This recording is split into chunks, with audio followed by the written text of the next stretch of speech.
here with Johnny Olden Jr., who has followed my channel and commented on multiple of my videos, and I've watched his own content and the work that he does in relationship to analyzing Michigan football. I enjoy watching his content, and I was looking forward to the conversation that we were going to be having on here about Michigan, Ohio State, the game, any teams that can threaten what has been the Power 2 or the Big 2 in comparison to the Little 12 in the Big 10 over the previous 3 seasons. But unfortunately, he could not be with us. But do not fear. I'll try and get him on the show in the future, and the show must go on. So I'll be talking about all of these things today, and if you didn't notice, I am wearing my Ohio State-themed College Football with Sam t-shirt. And the reason for that is Johnny Olden Jr. and I are both Michigan fans and both Michigan fanatics. And I thought it would only be fair that if I were to have a Michigan fanatic on the show, and I have no problem with a Michigan fanatic on the show, or an Ohio State fanatic, or anyone, but I thought that I'd play devil's advocate a bit. Well, now I'm going to have to do that with myself. So expect multiple talking points, multiple different angles, multiple reasons for each side, especially when it comes to the game, but also for the other teams that I'm going to be talking about, as we're going to be talking about Michigan and Ohio State's big-time matchups this fall. So stay tuned. Make sure to like, subscribe, click the notification bell, be active in the live chat. If there are any super chats, I will pause and I will get to them after I finish each section.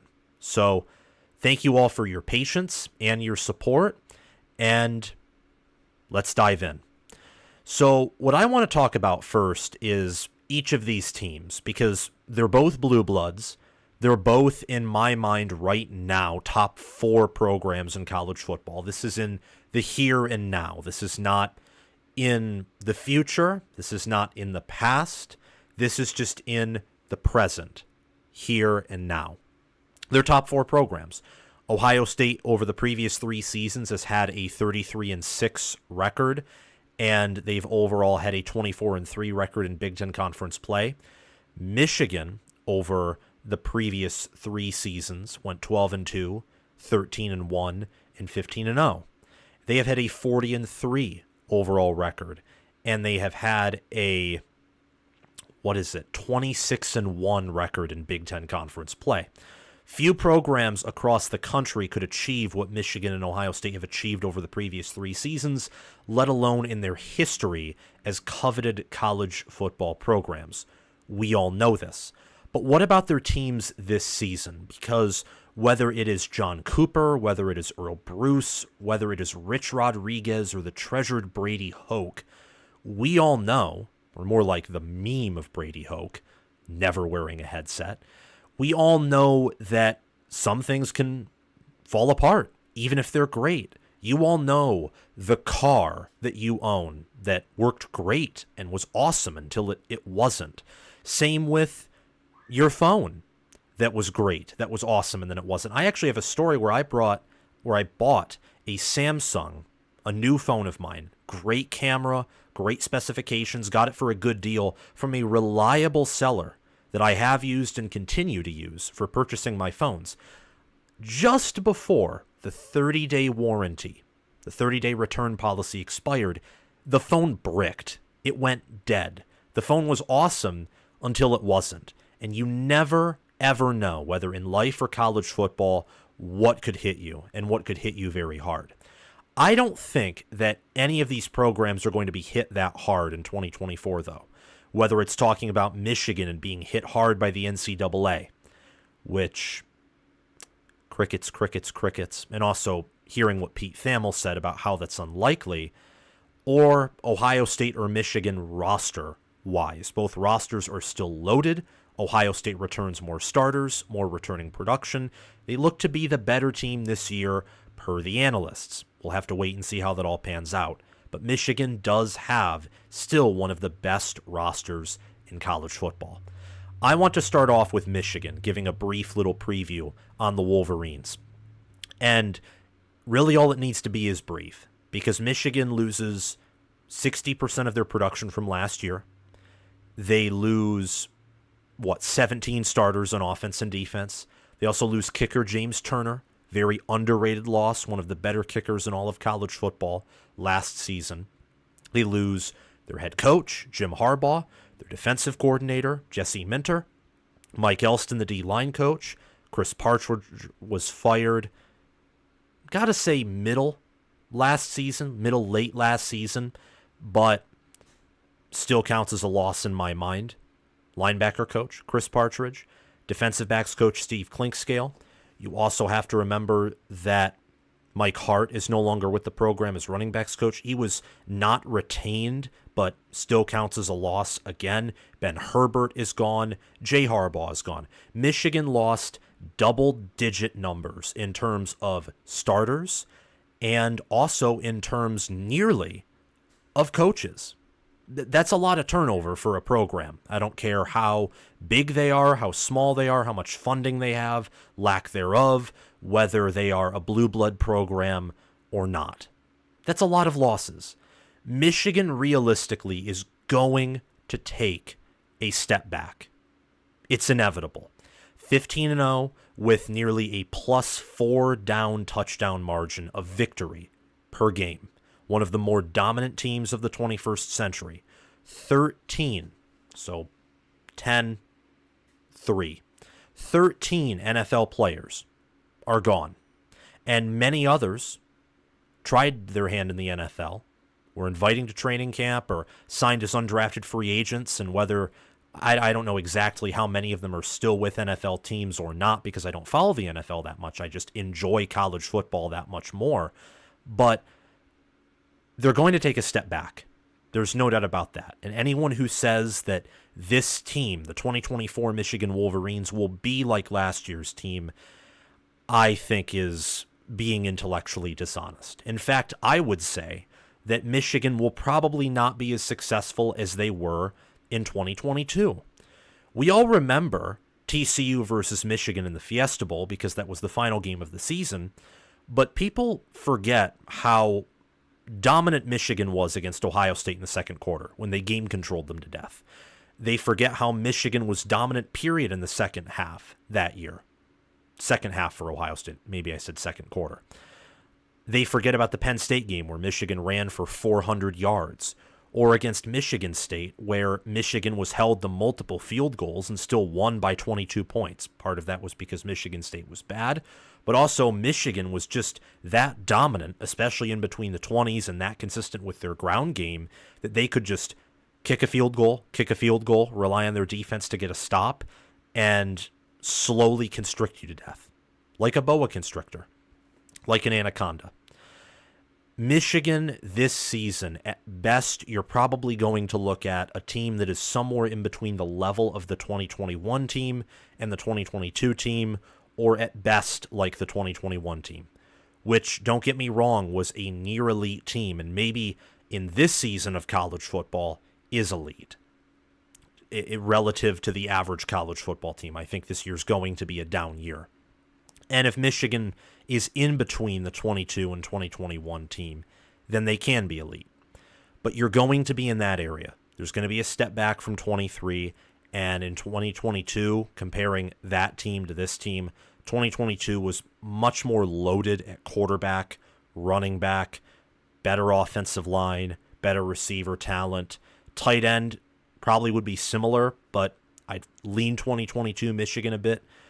They were better everywhere on offense than this team was. And defensively, I would take... It's hard to say. 2022 probably had depth at better positions, but this 2024 Michigan defense looks to be loaded just on the depth chart alone. I mean, Michigan brings back Mason Graham, Kenneth Grant on the interior. They have Josiah Stewart and Derek Moore back, along with rotational defensive tackle Rayshawn Benny. Those are all great players, and Kenneth Grant and Mason Graham are projected to be first-round picks in the 2025 NFL Draft. Same with cornerback Will Johnson, who's back with the program. Ernest Hausman is an incoming transfer from Nebraska, came in 2023, was in the rotation and played in all 15 of Michigan's games in 2023, and he's looking to be a starter and have a breakout season in 2024. Jayshawn Barham comes in from Maryland.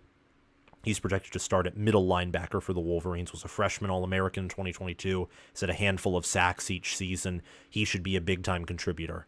And then Makari Page and Quentin Johnson are very experienced safeties in a room that, with Rodmore being injured, needs someone to step up in. And Michigan's recruited well on defense on top of that. So Michigan should have one of the best defenses in all of college football this season, but the offense has a plethora of questions. You have Colston Loveland back at tight end, Donovan Edwards returning at running back. And as for known contributors and starters, that's about it. And that's just not much to work with. In terms, I want to caution you all, it's not much to work with in terms of returning production and returning experience. The good teams, which I think Michigan is one of, obviously, do have breakout candidates. And I'd look for Tyler Morris at wide receiver. Same with Samaj Morgan at wide receiver. I'd look for Miles Hinton at left tackle.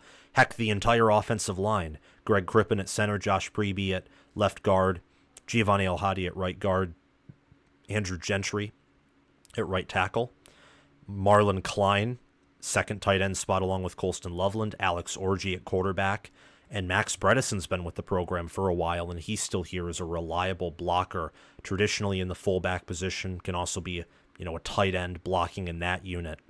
Michigan's roster's good, and Michigan does return, as I've already said, players from last year who contributed heavily, particularly on defense, but also offense. Colston Loveland had 649 receiving yards and 4 receiving touchdowns. Edwards had 497 rushing yards, averaged 4.2 yards per carry, and had 5 rushing touchdowns, but had over 100 rushing yards alone against Washington, where he had kind of a breakout game.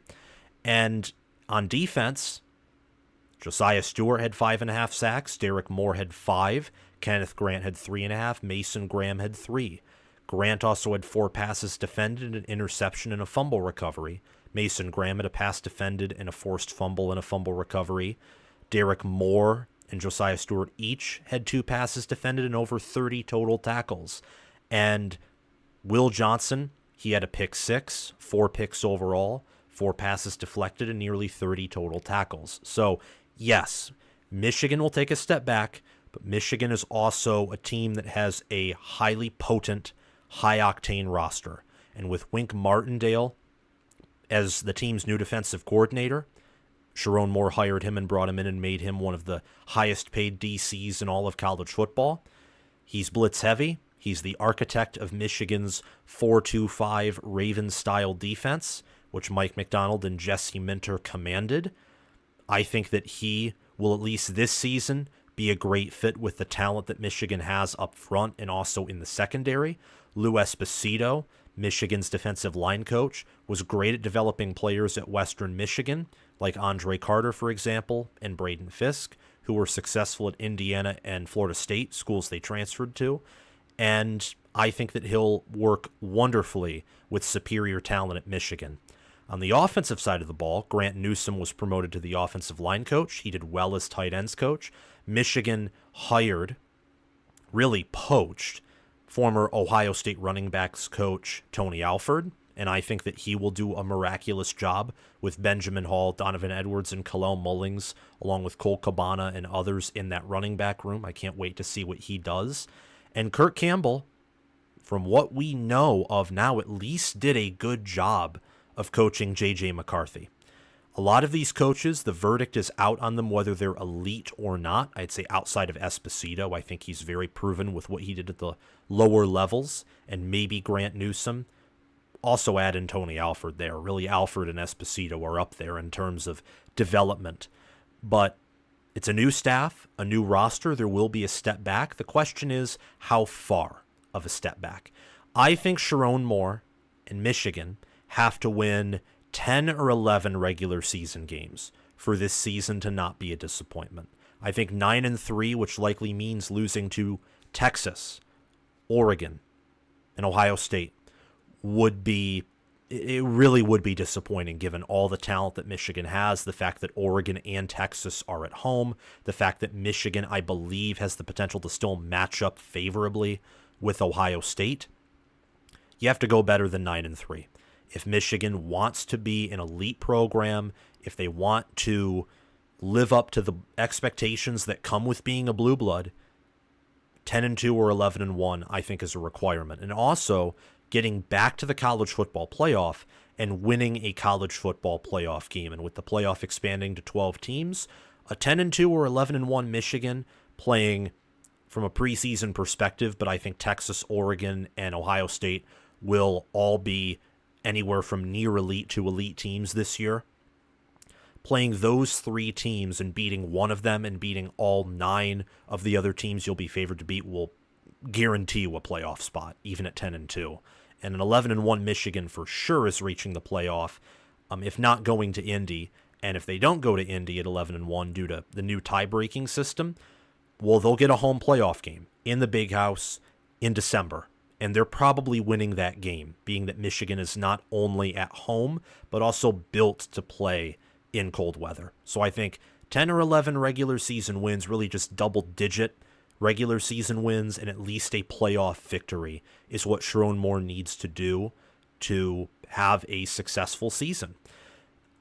If Sharon Moore doesn't want to be in the conversation of not being Michigan's guy, and I know that, for a new coach, hot seat talk is kind of lunacy, but don't go 7-5, don't go 6-6. I would say even don't go 8-4. 9-3 is a disappointment, but not a failure in my mind. 8-4 or anything worse, I'd begin to think of the word failure. And that's not good, given that I personally think Sharon Moore is the guy, given that he helped resurrect Michigan's offense. But that's just my opinion. That isn't much more than an opinion, because he's only managed 4 of Michigan's games. Really only been the head coach on the sidelines in 4 games in his career with one of the best teams of the 21st century.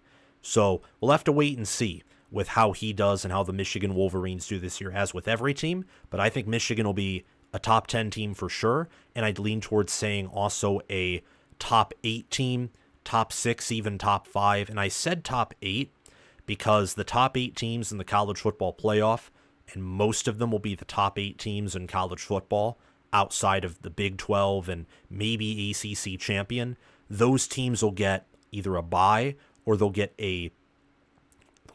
home field advantage in the first round, and that's very critical. For Ohio State returns 15 starters, and they bring back nearly 70% of their production.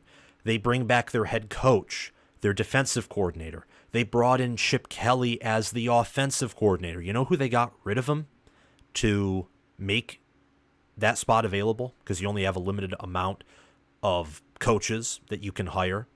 Now analysts can technically be coaches, but that rule was made after Chip Kelly was hired. And I don't know, and I really don't think coaching staffs were expecting that rule change from the NCAA. Ohio State removed Phil Parker. Not Phil Parker, sorry, Parker Fleming. That's heresy. I shouldn't have mixed up those names. They got rid of Parker Fleming to make room for Chip Kelly. And just ignore the name mix-up. Those two names should not be mixed up, because Parker Fleming was a dud and Phil Parker is a GOAT, the number 1 defensive coordinator in the country. That I genuinely apologize for. But Ohio State brings back a ton. They lost Tony Alford to Michigan, and Tony Alford was one of the best running back coaches in the country. But then they brought in Carlos Loughlin from Oregon, who's also done a phenomenal job and was one of the few coaches where you could replace Tony Alford with Loughlin and not have a major drop-off, if any type of drop-off. And honestly, given Ohio State's recruiting at the running back position, Loughlin may even be an upgrade, and probably is at recruiting. We'll just have to see developmentally if he is or isn't. But they retained Justin Fry, obviously Brian Hartline, Ryan Day is back, Jim Knowles is back, James Laurinaitis was promoted to the linebackers coach, Larry Johnson is back. Tim Walton is back. Perry Alagna was fired, and he had someone replace him almost immediately. Alagna was fired, I think, due to lack of recruiting success, but he's one of the best coaches in the country developmentally. In fact, this is me speaking from a Michigan fan perspective. Why didn't Michigan go after him? I mean, he's phenomenal developmentally, and just pair him with a good recruiter in the secondary spot. And that'd be wonderful. I mean, I think any school would do well to have a coach like him on the sidelines, and their secondary would immediately be one of the better secondaries in the country. Just look at what he did with Josh Proctor and with Lathan Ransom, and with a safety unit that was like a crippling weakness of Ohio State in 2022. And he was there in 2022, but you got to give coaches more than a year to get settled in and to do things and to work their system, to coach their players, and boom, safety was a strength. So was corner with Tim Walton. This is one of the best staffs in the country. It was last year, too. It was one of the best teams in the country. They beat Michigan in Ann Arbor. They go on to win it all. The only team that could have stopped Ohio State last year outside of Michigan was probably, I'm going to be careful how I phrase this, definitely Georgia. Alabama had the better defense than Georgia, and at the end of the year had a similar run game, so I'd actually favor Alabama to get the job done over Ohio State more than Georgia, just solely due to matchups and the fact that I think Saban's a better game day coach than Kirby Smart, even with his final few seasons staff, which were awful. And Penn State, if they just ran the ball against Ohio State, or didn't, had a better head coach than James Franklin or a better offensive coordinator than Mike Yurcich, they had the roster to do it. Washington and Oregon, I just don't think they had the defensive integrity to slow down Ohio State's offense, which, with a while to prepare under Day, remember that Peach Bowl and how they almost beat Georgia. If they beat Michigan, I'm telling you, they win it all. And they return a majority of that team, switch out Kyle McCord and bring in Will Howard, who is not as accurate of a passer as Kyle McCord and could actually be an inferior passer, but he has much better movement, much better athleticism. He is the superior scrambler. He can scramble. Kyle McCord could not scramble. And with an offensive line that is shaky in some spots, especially when you look at it that way, having a scrambling quarterback is that much more important. Compare Cade McNamara and J.J. McCarthy, for example. J.J. McCarthy is the quarterback who you would want infinitely more if you had a weak offensive line. Because if you have a weak offensive line, well, then McNamara just gets sacked. He can't really do anything. McCarthy can at least maneuver in the pocket, scramble for some yards, juke out defensive ends and tackles to give himself some time in the pocket. Will Howard can do that. Kyle McCord can't do that. He can't. And he's off to Syracuse, and I think he'll have a fine career there. It's his senior season, and I think that he'll do well. And I hope he does well. They lost Marvin Harrison Jr. I think the biggest loss on the team is Marvin Harrison Jr., and I wonder how Ohio State will fare in replacing him, because he is, well, quite frankly, a generational player. One of Ohio State's best, if not their best wide receiver in the Ryan Day era and of the 21st century. That may be taking it like even a step too far, because I know Ohio State, they had Ted Ginn, they had Michael Thomas, they had Garrett Wilson, Chris Olave, Jackson Smith and Jigba. But Marvin Harrison Jr. is and was that good, and you saw it last year when against Penn State. What was Ohio State's strategy for that Penn State game? Like, how did Ohio State outcoach Penn State in that game? The answer is simple. They didn't. I mean, 4th and goal screen pass that like one of the fastest defenses in the country just blows up. What are you doing? You're better off kicking the field goal or running the ball. Or Ohio State, gosh, It's just it's really interesting looking back at the 2023 season, and especially I'd say that Penn State game. And Marvin Harrison Jr. in truth was the difference. And initially, I kind of thought to myself, no, there's more to it than that. And there is. Ryan Day's a much better head coach than James Franklin. But you take Marvin Harrison Jr. out of that game, in addition to the fact that Henderson didn't play and Ibuka didn't play. If they did, then what I'm about to tell you is kind of null and void, because Henderson and Ibuka could have easily added an additional touchdown for Ohio State, if not an additional field goal or 2 field goals, or maybe 10 points total. But Kyle McCord is just back there, sketchy footwork, throwing to Marvin Harrison Jr., and you end up with a 20-6 lead in the fourth quarter, and Penn State gets a touchdown to make it look closer than it actually was. He was a game breaker, an X-factor player. And against Michigan, he nearly averaged 20 yards per reception against one of the best secondaries in all of college football. In fact, he averaged 23.6 yards per reception on 5 receptions, 118 yards, and a touchdown.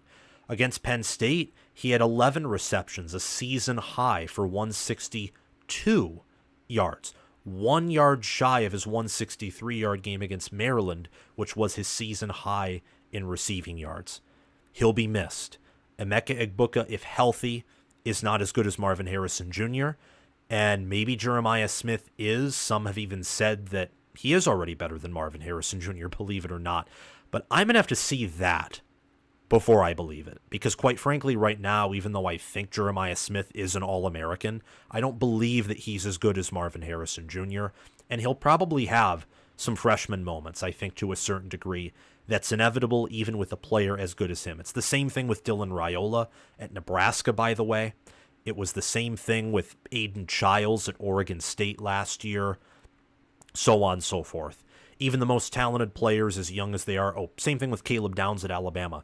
They do have moments where you see, oh yeah, they're young, they've only been in college football for a year, but Jeremiah Smith is a huge addition as a freshman. Quinshon Judkins is a massive addition at running back to pair with Travion Henderson, easily the best running back duo in the country. Ohio State returns 4 starting offensive linemen. On defense, it's the same damn thing as Michigan. They bring back 2 defensive tackles who will be in the NFL, Tyleik Williams and Ty Hamilton. JT Tuimoloau and Jack Sawyer are back. Sonny Styles transitioned to linebacker and already was built like a linebacker last year, so it fits. Denzel Burke, Davison Igbinosun at corner, they're back. Lathan Ransom and Caleb Downs at safety, they're back. Caleb Downs transferred in, but last year he played at Alabama and was one of the best players in all of college football. And Jordan Hancock, his name will be known this season. He is a future NFL corner, no different than Denzel Burke. And behind them, you have Jermaine Matthews Jr., who played good time as a true freshman last year and was very impressive. He's a very impressive man in what he did, I think, in that Penn State game. There was a game where Denzel Burke was out and Jermaine Matthews Jr. just straight up played, and he balled out in that game, was rated fairly high per Pro Football Focus. He had a pick 6 last year, 3 passes defended, 13 total tackles. He played significant playing time against Penn State, Michigan State, Rutgers, Purdue, Western Kentucky, and Youngstown State. Looked like in that October to November slate where Ohio State did have some injuries and they were trying to get healthy. I think consciously for the Michigan game, which was a wise decision. He got a ton of playing time, and he was elite. He was great. Ohio State is one of the best cornerback rooms and safety rooms in all of college football. I look on offense, and I wonder what Chip Kelly will do. He'll improve the offense. The question is how much and in what specific ways. Travion Henderson ran for 926 yards last year and 5.9 yards per carry and 11 touchdowns, for example. I wonder if Henderson, even with him splitting carries with Quinshon Judkins, remember that Chip Trainum, Mayan Williams, and a little bit of Dallin Hayden and Evan Pryor and even Xavier Johnson and even Devin Brown got carries.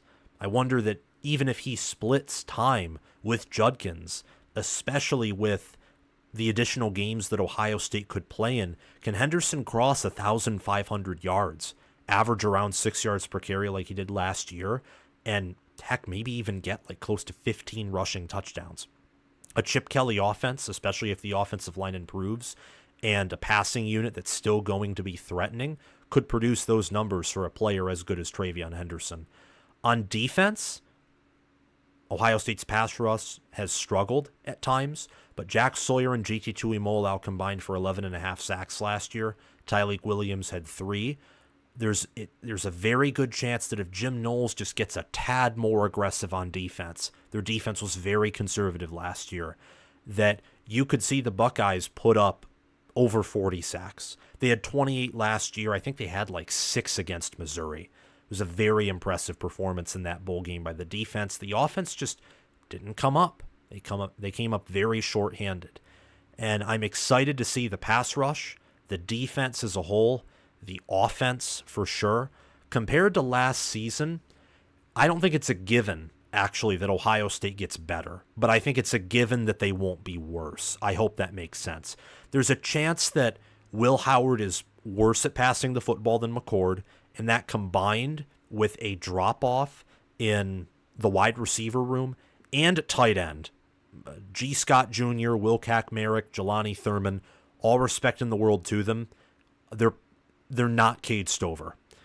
So the passing offense could take a decent step back, especially a pretty sizable step back, if Will Howard throws the amount of interceptions and is as accurate as he was last year at Kansas State, and that could offset the gains made in the ground game and on the offensive line. If there are gains made on the offensive line, certainly in the ground game there will be. On the offensive line, I kind of have to wait and see, given that they had a ton of talent to work with last year, and not much came of it until the Michigan game. And even then, it was really only for a drive where Ohio State's offensive line looked like it was capable of playing a physical brand of football. And it was a very impressive one. And by physical, I mean in running the ball. I think they did a respectable job of pass protection for Kyle McCord in that game. And then, on defense, losing Tommy Eichenberg and Steel Chambers and Josh Proctor, those were older leaders, and the linebacker is the quarterback of the defense.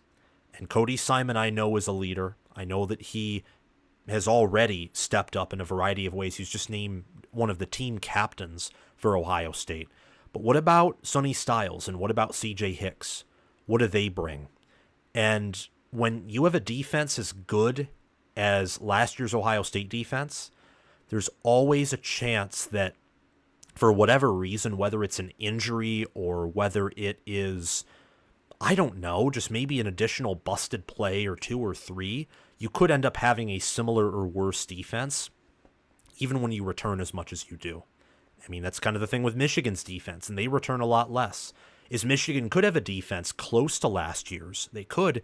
It could also be significantly worse. It could have a more severe drop-off than expected when you look at returning production and other things, just because of the nature of 1, 2, 3, or 4 plays that can change everything, like the 2022 Ohio State-Michigan game. If Ohio State doesn't allow those big plays or only allows half of them, I mean, with the 22-point lead, maybe Michigan still ends up winning, but the defense would probably be looked at differently, especially if Ohio State wins that game. Same with the Georgia game. If Lathan Ransom doesn't trip and Arian Smith doesn't take it to the house, or other things happen, like the secondary doesn't drop multiple Stetson Bennett interceptions. They only caught 1, but there were more bad balls that Stetson Bennett threw. Well, maybe Ohio State's defense is looked upon as the unit that halted one of the best offenses in the country, that is Todd Monken's Georgia offense. And then they go on to win the national championship. So defense, I think in particular, of course, there's the offense, and of course, there's the fact that small plays can affect the perception of offense and defense. But a few things change, and everything's looked at differently. But I think Ohio State will be a little bit better than they were last year. I think that overall the improvements on defense, I think Jim Knowles will be more aggressive this season. The offensive line and running back room will improve. Quarterback overall, I think, will be better, especially because Will Howard is better built for Ohio State's current system than Kyle McCord is. That will alleviate the drop-off, I think, that you see at wide receiver, and consequently Ohio State will have a better football team than they did last season. So those are my previews, briefly, of those teams. Now what I want to get into are some interesting questions about Oregon and Penn State, and these will just be very brief. Does Oregon threaten Michigan and Ohio State? Can the Ducks win the Big Ten in year one? Can they go on the road and beat Michigan? Can they face Ohio State, the far and away favorite to win the Big Ten in terms of preseason votes, in terms of preseason picks? And even though they're close in odds, Ohio State is still ahead by a decent margin. Let's put it that way.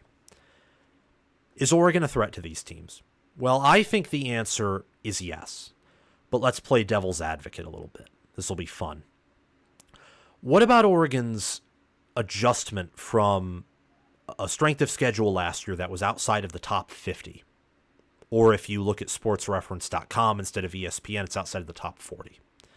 How does that go when you transition to one of the best conferences in the country and you're playing Ohio State and Michigan, which automatically makes your strength of schedule much stronger than just 50th or 51st or 52nd, 54th, 55th, etc. Ohio State and Michigan are viewed as preseason top 10 teams. Many view Ohio State as the preseason number 1 team. So how does this go? How will that work? And there's a chance that Oregon just enters the Big Ten and Ohio State is the physically tougher team. There's a chance that Oregon's physicality, and if you're an Oregon fan, just pause, because this is devil's advocate. We'll get to the positives, which I am more inclined to believe in.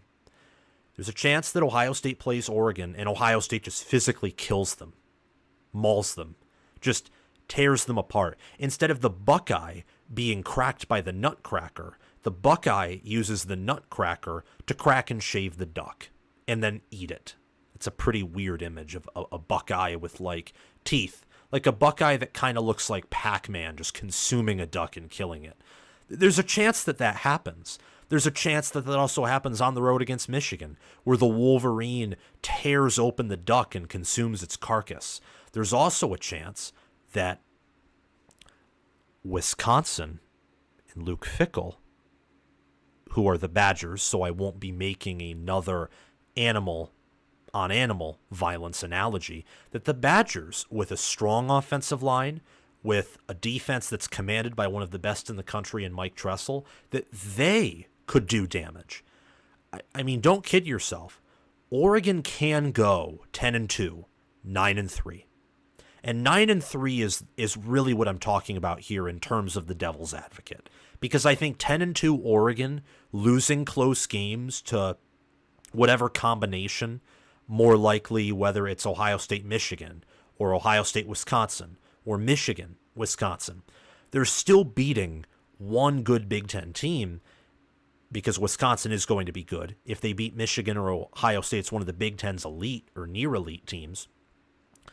And if they go 10-2 and lose to the Big Two, Michigan and Ohio State, on their schedule, but they compete with them and they don't get out physicaled by them, and it's just a good game that they end up losing, well, then they're Big Ten ready. They are. I can't really think of any other devil's advocate position outside of them coming in and being out physicaled, because they've built their wide receiver room to being one of the most productive and best in the nation. Dylan Gabriel's a proven quarterback, top 5 in QBR last year. On average, he's improved every year in his collegiate football career when healthy. I know he was injured at UCF and out for much of the season in 2021. He's a great QB. Will Stein's a proven offensive coordinator and quarterbacks coach. And there are many other components, along with Jeffrey Bassa and Justin Jacobs at linebacker, the talent they have at defensive line, and also secondary, to where even if they are out physicaled in the Big Ten, their defense will still be good at minimum. Their offense will be near elite at minimum. So when your worst case scenario, if you're a Duck fan or if you're any team, is you're just not ready for a new conference that's way better than your old one, but you have the tools to be ready and you're close to being ready, that's a damn good position to be in. And I think Oregon is ready. I don't think that the devil's advocate position that I just gave you, while it's valid, and while to a certain degree I do think that Oregon last year may have been puffed up from their strength of schedule, overall I think the 2023 Oregon Ducks, if they made it to the college football playoff, they could have won the whole thing. In fact, after they lost to Washington, I had them ranked ahead of Washington after a few weeks because I'm thinking to myself, this team is too dominant to where whoever runs in back and getting pressure. So I look at Oregon, and they're absolutely a threat. And they're a threat because of players like Dylan Gabriel, because of Jordan James, Terrence Ferguson. Their tackles are Johnny Cornelius and Josh Connerly Jr., who I think are all-American level offensive tackles. Matthew Bedford, Marcus Harper II, Iapani Lalolu, the interior of the offensive line, Tez Johnson, Evan Stewart, Trayshawn Holden, Gary Bryant Jr., Jurion Dickey, Kyler Casper, their wide receivers, bringing in Derek Harmon and Jamari Caldwell on top of Keon War Hudson to make a defensive tackle core that has more than just two players who can play Big Ten ball. Jordan Birch coming back, Mateo Uiagalelei being in year 2 and maturing and getting that additional training and strength and conditioning. And then Justin Jacobs, Jeffrey Bassa, Marion Winston in the linebacker room, Cam Alexander, Kobe Savage, Jabbar Muhammad, Brandon Johnson, incoming transfers in the secondary, and Tysheem Johnson, a former incoming transfer, but he's in, I forget if it's his second, I think it's his second year with the team. It could be his third, but I think it's the second year with the team. You look at Oregon, and really only the secondary is an area where if I'm a Duck fan, I'm a little nervous. But even then, Tysheem Johnson was good last year, and Jalil Florence is in the room. He's talented. Dante Manning and Nico Reed were good players. And Jabbar Muhammad is one of the best cornerbacks in the country. So the secondary, it's just a concern of really, can they hold down Ohio State's wide receivers? That's about it. They can probably hold down Michigan's, Wisconsin's, anyone else is on their schedule. And it's also a concern of how will they do in the college football playoff. How deep are they? Can they sustain some injuries? We'll have to see. But Oregon is absolutely a threat. And this almost grits my teeth because I don't want a new team, especially a team from out west, to win the Big Ten in year 1. But I can objectively say they can. They can do it. And if they do it, it won't surprise me. Looking at my predictions and giving my thoughts on Oregon, I do have them, full disclosure, I have them going 10-2, losing to Ohio State and Michigan. I think Ohio State matches up well with Oregon. Ohio State's secondary is much better than Oregon's. Their wide receiver rooms are about equal. So the skill position talent versus the defensive backfield, that's a huge advantage for Ohio State. And Dylan Gabriel and Will Howard have about the same scrambling ability. Dylan Gabriel's a much better passer. They also have the tight end advantage. But Ohio State has, I think, a running back advantage, not just in running, but pass catching. And more importantly, they have the much better defensive line, again, much better secondary. And I'd say even they have the better linebackers. Jeffrey Bassa is good. Justin Jacobs is good. Cody Simon, I think, is good. But the talent that C.J. Hicks and Sonny Styles have could make Ohio State's linebacker room elite. I will have to see whether Oregon's linebacker room can be elite. And when I say elite, I mean like top 5 in a year where you are strong at a certain position nationally, top 10 at the very least. Like defensive tackle last year. Notre Dame, Texas, Michigan, Ohio State, and others had all NFL-level defensive tackle rooms. Like, I'm talking 2 starters or more that were high-level defensive tackles. You could also put, like, Clemson up there, Florida State. That's 5 even more schools that elite defensive tackle rooms. That's an example of when I'm using elite, and maybe it sounds like I'm using it too much, but it's just because I think that in college football, there's going to be a lot of depth at this position, or there's going to be a lot of depth at the top of college football, like there was last year. Oregon was, I think, 8th in the final college football playoff rankings. There were 8 teams, I'm even counting Florida State, like hypothetically if they were healthy, that could have won it all last year, and that were anywhere from near elite to elite in college football if they were healthy.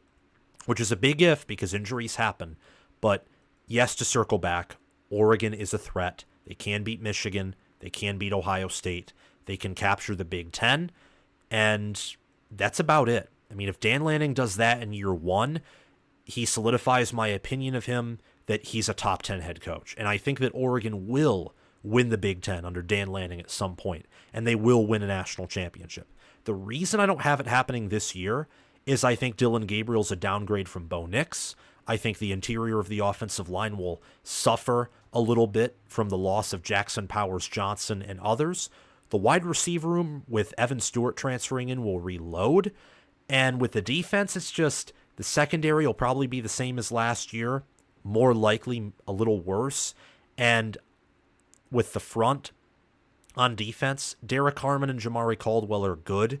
Same with Jordan Birch. They're not Ohio State's D-line or Michigan's defensive line or Penn State's defensive line, or Iowa's for that matter.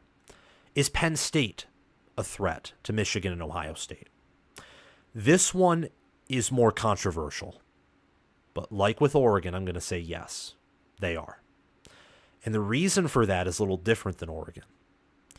Because while Oregon, I give them as a threat because of really just the overall talent they have at every position. Like Oregon, I kid you not, has one of the highest ceilings in all of college football. The fact that, Brett McMurphy of Action Network has them ranked number 1 and people were laughing at that. To a little bit, I got to confess, I thought, a little bit of a bold move there, but it's possible. I can see that happening clearly. Don't even need glasses. I would need glasses. In fact, I'd need a microscope to see Penn State as the nation's best team occurring. It's possible. In fact, I have Penn State with a ceiling of winning the national championship, but I have a much easier time seeing Oregon achieve that level of success. And with Penn State, when I factor that in, it's because of their defense, it's because of Andy Kotelnicki, and it's also because of the fact that with the 12-team playoff, you're not going to see the TCU Cinderella story or the Boise State of old, that type of stuff.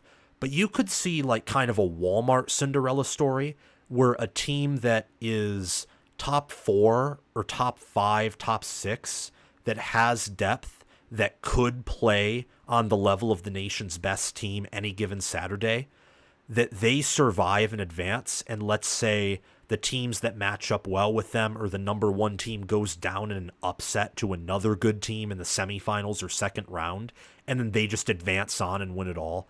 That's kind of what I would see with Penn State. Though they do have the talent to be the nation's best team, it is possible. Again, just not as possible as Oregon in my mind, or as possible as Ohio State.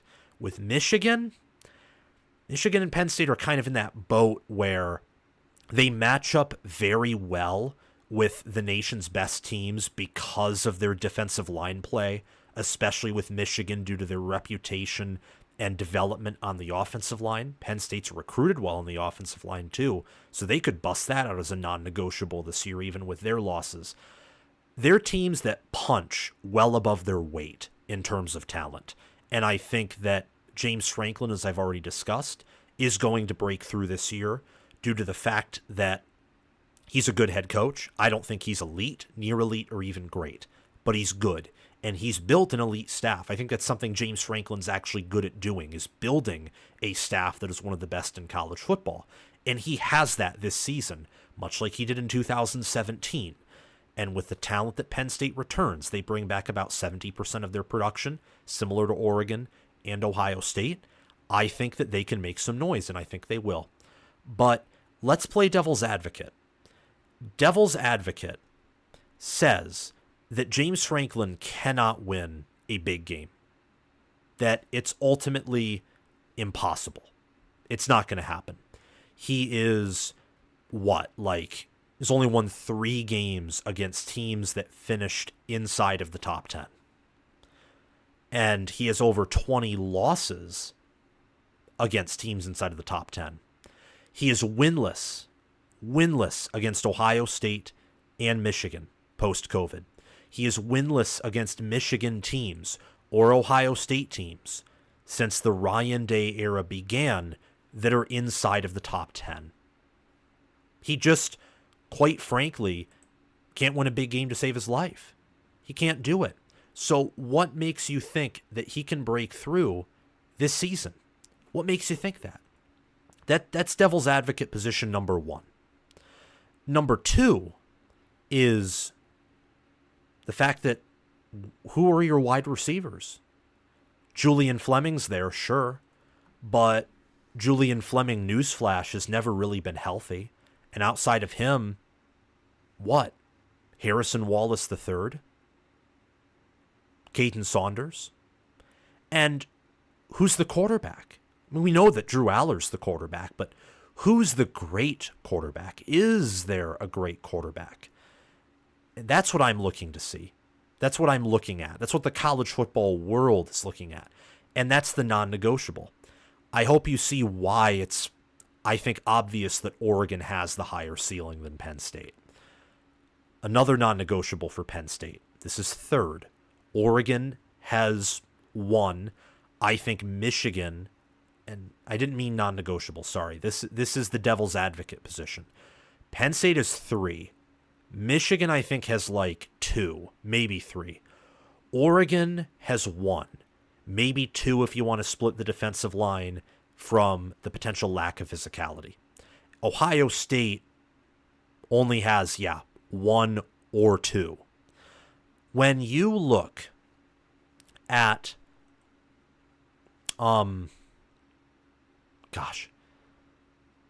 with Penn State, wide receiver, quarterback, and then with James Franklin, that right there is 3. Another one's the offensive line.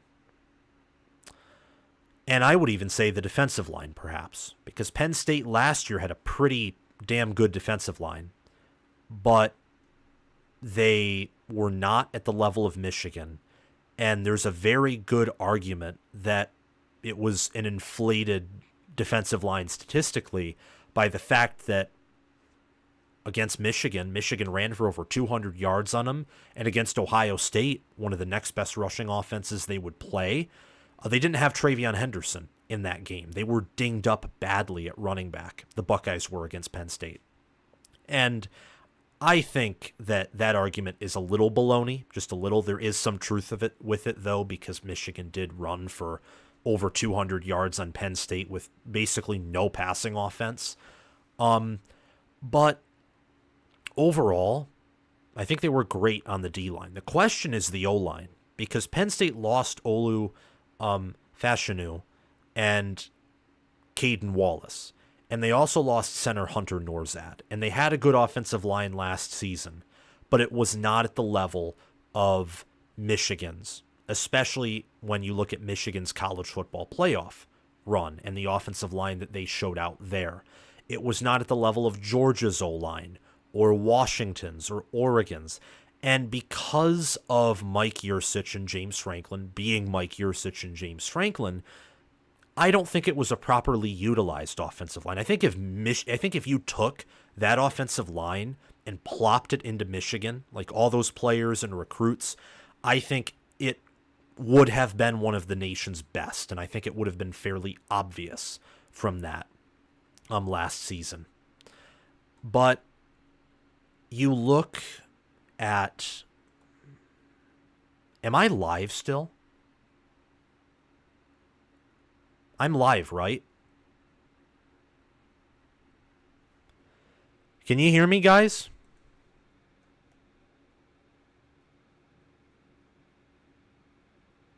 Can you guys hear me?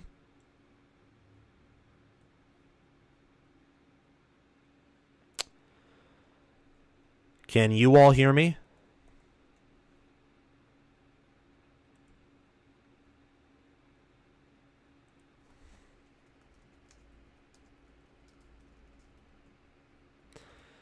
Okay, just making sure because my screen is frozen, so I just wanted to make sure that I wasn't cutting out.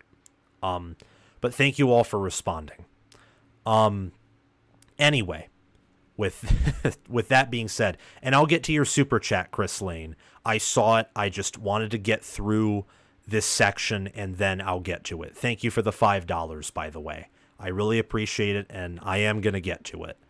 But yeah, I may have to actually get a new Wi-Fi router before the season kicks off, but we'll see about that. So you look at Penn State, and gosh, it's really interesting because, full disclosure, I think Penn State is actually the third best team in the Big Ten, and I think that they'll be better than Oregon for a phrase that takes two words: trench play. I think that the combined effectiveness of Penn State and Oregon's trench play, when you average them out, Penn State will be slightly better. And trench play doesn't just factor in this instance, offensive and defensive line. It's mostly that. But it's also, how do the linebackers secure the gaps in the D-line? What's the depth of your unit, not just your starters? How do the running backs and tight ends function with the offensive line? And Oregon has a better offensive line than Penn State by a significant margin. I think it's the same thing for Penn State in favor of their defensive line. But then Penn State is the better linebackers. They have the better tight end. And I don't think they have the better running back individually. I think Jordan James is better than Nicholas Singleton and Katron Allen. But Nicholas Singleton and Katron Allen, along with incoming freshman Martin, who looked good in the spring game, and some other players they have, I think they have a deeper running back room than what Oregon does. And in the Big Ten, it's your rushing offense, your rushing defense, it's interior trench play on both sides of the football. Also, Penn State has a better secondary because they return Zakee Wheatley and Kevin Winston Jr.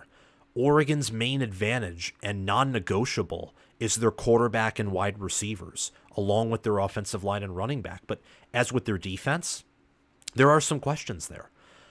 For Michigan, they have questions in their passing offense. For Ohio State, they have questions on their offensive line.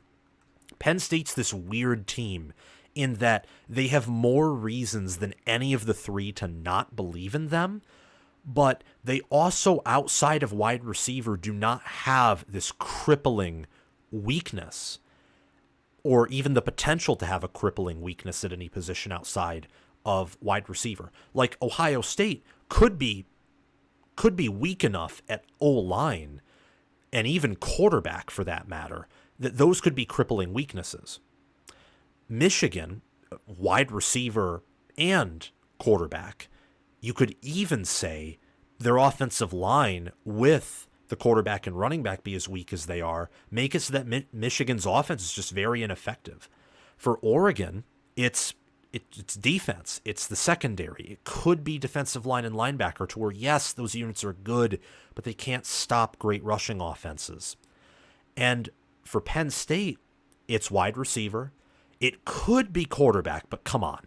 With Andy Kotelnicki, Drew Aller is probably going to improve. But still, I'm going to put that as a possible disaster. That's two.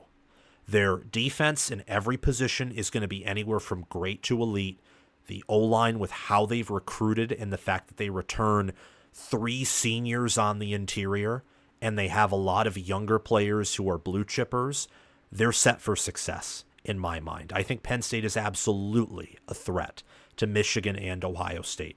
And they don't even play Michigan in the regular season anymore. They play Ohio State at home in Beaver Stadium. And an easy schedule, especially when you're talking about a potential playoff run, is bigger and more important now more than ever. Because you can do what the NFL does. Not in big games, but in some smaller games. Like, it would not shock me at all if in the final game of the regular season against Maryland, Penn State just doesn't start any of their starters. They play backups and probably still beat Maryland by multiple touchdowns. But I do think that Penn State's a threat, just like Oregon is to Michigan and Ohio State. All four of those teams are threats to each other.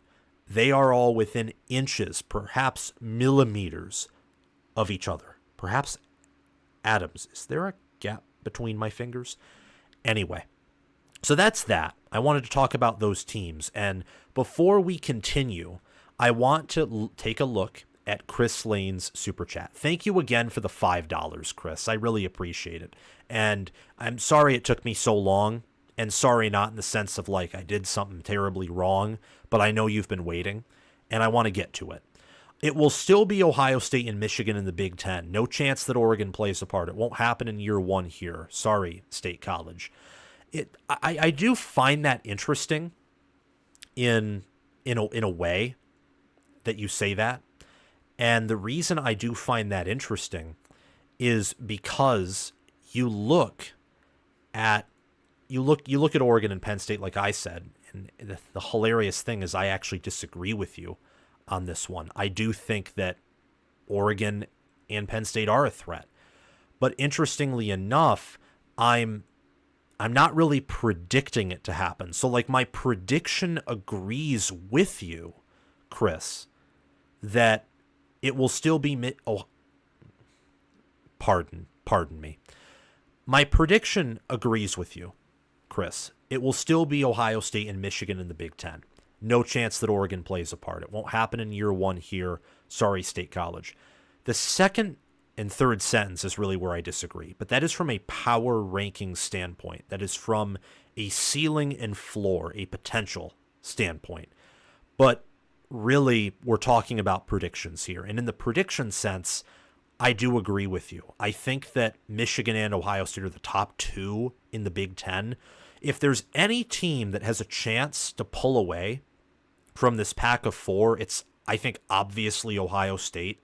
I mean, if Ohio State just has an elite O-line or Will Howard turns into a top 10 quarterback, even if the other unit that I mention as a weakness is weak, they're going to be like a top two team in the country, perhaps the best team in the country. I'm serious. With the defense they have and with the running backs and skill players they have, you could put Cade McNamara on that team, like 2021 Michigan, Cade McNamara. And that's no disrespect to him. I'm just saying you could put an above average or just good quarterback nationally, bad by Ohio State standards, as the starter. And if their offensive line's elite, no one's beating them. No one's beating them. Because for them to have an elite D-line and an elite O-line with elite perimeter play on defense and elite wide receivers and running backs, that's game over.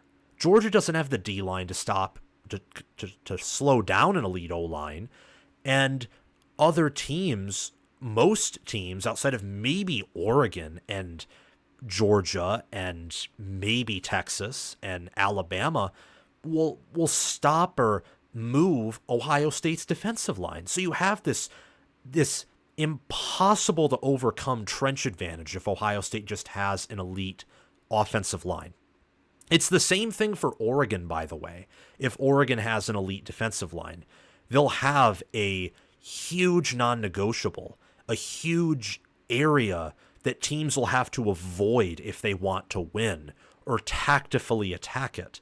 The difference, though, between Ohio State and Oregon, which is why I think Ohio State is up there compared to Oregon in terms of winning the Big Ten and competing for it, is the fact that Oregon's secondary has questions. Ohio State's doesn't. Ohio State has a complete defensive makeup. Oregon doesn't. Michigan has a complete defensive makeup. Penn State has a complete defensive makeup. And on offense, even though Oregon should be better than Penn State, Michigan, and Ohio State, Michigan and Penn State will probably have just as productive rushing attacks as Oregon does. And they'll have much more productive tight end play. And they may have more productive rushing offenses from a factoring in the quarterback standpoint, because Dylan Gabriel's a good runner, but I don't think that will be his forte in the same way it could be Alex Orji's or Will Howard's. And Drew Aller's rushing capability is really good when you look at short yardage. I mean, QB sneaking with him, you'll always pick up a 4th and 1 or a 3rd and 1 or any type of 3rd or 4th and inches. It'll be easy. It's the obvious go-to. But to circle back to your statement, I do think it'll be Ohio State and Michigan this year. I could easily be wrong. I mean, heck, I'll tell you guys a little bit of an Easter egg, and this is something that maybe I can do for bonus content next season. Briefly, before I finished my Big Ten predictions, I briefly had the Big Ten championship game as an Oregon-Penn State matchup. That was briefly my prediction. And that was with me factoring in that I believed Michigan and Ohio State, from a power rating standpoint, were the 2 best teams in the Big Ten. I had the 3rd and 4th best Big Ten team in Indy. Now, how can that be? How that can be is the new scheduling system. And Oregon and Penn State, in my mind, have overall easier schedules than Michigan and Ohio State do. Oregon's conference schedule is about the same level as Michigan's, easier than Ohio State's. Penn State by a mile has the easiest conference schedule out of the 4. But Oregon also has a matchup advantage with other teams that is unique. That's their wide receivers and their quarterback. Oh, whoa, whoa, whoa, whoa, whoa, whoa, whoa, whoa, whoa, whoa. Holy cow. What? Okay. I've never had this happen before, so that's why I just said all that stuff. We just got a $50 super chat from Justin Ziegler. And thank you again, Chris, for your $5 super chat. Hope I talked about your question enough and answered it. But with Justin Ziegler, and then we'll get back to the rest of the show. Hey, Sam, just saw your video on Penn State and enjoyed it. And thank you, by the way, for the $50 super chat. I've never had anything like this. Hopefully we can get more super chats just in general for the regular season. I'm hoping on it, banking on it, counting on it. But $50 is something that I would never expect. Same with any amount. I mean, when you guys super chat me, it's awesome. But I think this might be the highest I've ever received. So thank you very much for this, Justin Ziegler. Hey, Sam, just saw your video on Penn State and enjoyed it. I do disagree on 2 areas personally. Penn State beating Ohio State and winning a playoff. I'm at the point where I will believe Franklin can beat Ohio State in a top 10 team when I see it. Now or never. I mean, to tell you the truth, this prediction of mine, picking Penn State to beat Ohio State and play for Indy, like play for a Big Ten championship, and then to make a run in the college football playoff. By the way, my playoff bracket, as it matters with Penn State, was Penn State beating Iowa at home, beating Florida State in the Peach Bowl, and losing to Michigan in the Cotton Bowl. Those final 2 games, I think, could go either way. Like in my bracket, where I have Michigan and Ohio State in the Rose Bowl and Florida State and Penn State in the Peach Bowl, I think there's a pretty equal chance that of those 4 games, there's a closer to similar probability that those teams, one of them, goes to the national championship than not. What I mean by that is Florida State, Ohio State, Michigan, and Penn State are all much closer together in terms of quality of team than people think. And that's especially the case when you look at matchup advantages. When you look at how Florida State will have one of the best combined trench plays in the country, maybe even better than Michigan's. It's up there with Michigan's for sure. That could be the case with Penn State too. It could be the case with Ohio State. Could be with Michigan. Their trenches, especially their defensive lines, are all among the nation's best, those 4 teams. But anyway, we're talking about Penn State, not my playoff bracket. That's a video for the next 48 hours that I'll be dropping. I understand your sentiment, and what I have said before, and I'll say again, is this is me shifting, like taking my poker chips and shifting them to the middle of the deck. Some of them. Not all of them, because I'm not picking Penn State to win the national title. That would be shifting all of my chips to the middle of the deck. I'm not doing that. But I think that Penn State can win the Big Ten and beat Ohio State and go into the playoff because Kotelnicki's the best offensive coordinator in the country, because Tom Allen will probably do exactly what Manny Diaz did, especially in year one, because Penn State returns a plethora of players in production on defense and overall on the team. Their special teams took a big step up last year. I expect it to be at least a good special teams unit this year. They have an easy schedule. And it's not just about Penn State, why I'm making this prediction. It's also about Ohio State. It's about the fact that Penn State and Ohio State last season played in an ugly game, and Penn State did everything possible to lose. I mean, they threw the ball with a quarterback who averaged less than 7 yards per pass attempt on the season. They threw it over 40 times. They did not even run it 30 times on several third and shorts. They just threw it. It's like, what are you doing, Mike Yurcich and James Franklin? What are you doing? Now, part of my prediction rests on the fact that I think Kotelnicki will get to run the offense he wants to run. I don't think Yurcich got to do that at Penn State, but I think Kotelnicki's proven enough that he'll run the offense the way that he wants to run the offense. Of course, with the pieces that he has, and he'll tweak it. But Kotelnicki's a genius, and Yurcich had good pedigree and a good resume. He did not nearly have the same resume that Andy Kotelnicki does. I mean, when you make Buffalo and Kansas some of the more efficient offenses in the country, that's something. And going back to the point about how it's not just about Penn State, why I'm making this prediction, Ohio State's offensive line has questions. Even Jerry DiNardo said on the Big Ten bus tour that Ohio State's offensive line is still, quote, it's a ways away. That's a paraphrase. I don't know if that's the exact quote, but it's a ways away.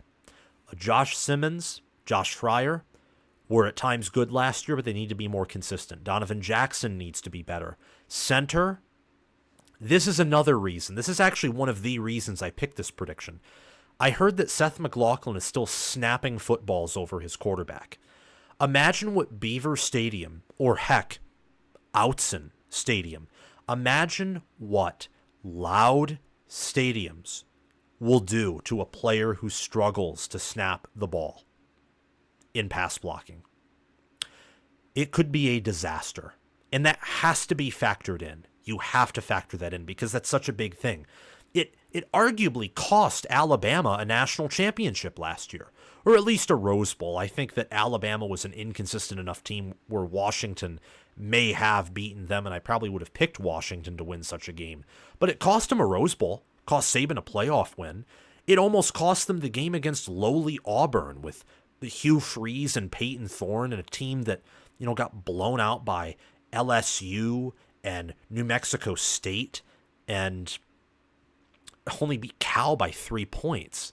So that factored into my prediction as well. Same with Carson Hinsman. He, I thought, was going to be the starter this season at center and have a better year. Turns out that not so much. It'll be between him, Shabola, and McLaughlin for the right guard position. It looks like it's Shabola right now. He's balling out there, and I hope he does very well. I'm just saying, Ohio State in terms of offensive trench play is, out of these four teams, the weakest. And say what you want to say about Michigan losing 6 offensive linemen. I get that. Michigan's out-recruited Ohio State, and they've out-developed them. And tight ends factor into blocking as well. Same with the fact that Michigan has Max Bredesen. I mean, they have ways to scheme around this, and Chip Kelly does too, in my mind, just with his formations and systems. But when it comes to power versus power and strength versus strength, I do have concerns about Ohio State's offensive line. And what will Penn State do? Well, they had the nation's #1 pass rush last year, and you're moving an All-American in Abdul Carter to defensive end. Donnie Dennis-Sutton's ready to step up, and they have 5 or 6 defensive tackles who can basically function as defensive ends and weigh the same and have the same strength as defensive tackles because they've been well coached. I think that's a huge matchup advantage for Penn State. I think that Penn State has a big advantage on their D-line versus Ohio State's O-line, and even their linebackers versus Ohio State's tight ends. That's huge, especially in Big Ten football. And they do have the safeties and corners to not stop Ohio State's receivers. No one really has that, but at least to slow them down. I do understand your sentiments, though. I absolutely understand that. Let me see what else you're saying. Oregon will be more productive on the passing game due to their receiver depth. Yeah, I completely agree with that. He also says, let me see, could you make the same argument for Ohio State, though? I'm trying to think, is that in the case of their D-line over Penn State's offensive line? I do think that if I'm reading what you're saying properly about Ohio State's defensive line over Penn State's offensive line, yeah, Ohio State will have the better D-line than Penn State has the offensive line. But again, Penn State's recruited well there, and more importantly, last year showed they clearly developed well. That's just my opinion, though, and it is a controversial one. And again, like I said, Justin, I'm shifting my chips in the middle of the table. There is risk with this pick. I question this pick and why I made it fairly often, but ultimately it is the fact that Ohio State's floor on the offensive line is going to be lower, just by virtue of who they brought in and what they produced last year. I mean, that offensive line was horrific at run blocking last season, especially in the middle of the year. And Seth McLaughlin at Alabama, he nearly cost them several games. Nick Dawkins at Penn State was respectable, was good last year as a backup, I believe backup center or rotational guard. He's their starting center. And they've recruited better. I mean, Penn State has brought in like nearly 5 more recruits over the past 3 cycles on the O-line, and they've brought in more blue chip players. And they had the better offensive line last season. So, again, we can agree to disagree there. I absolutely understand your thoughts, though, because, yeah, the Big Ten is much stronger as a whole on the defensive line than they are on the offensive line. Much stronger this year. I mean, you have Oregon, maybe Minnesota and Wisconsin, who could have the nation's best offensive line. Maybe Michigan, Ohio State, and Penn State if everything goes right for them.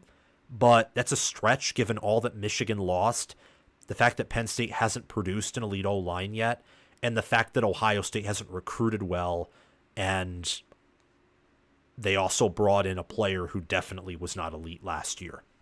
But thank you for the $50 super chat. Thank you all for watching. Now let's get back to the show. I am very, very excited to get to the rest of this. It'll probably be at 10 by the time we're done, which is just absolutely insane.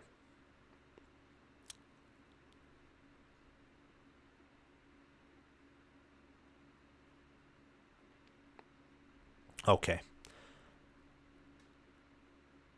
Let me just see.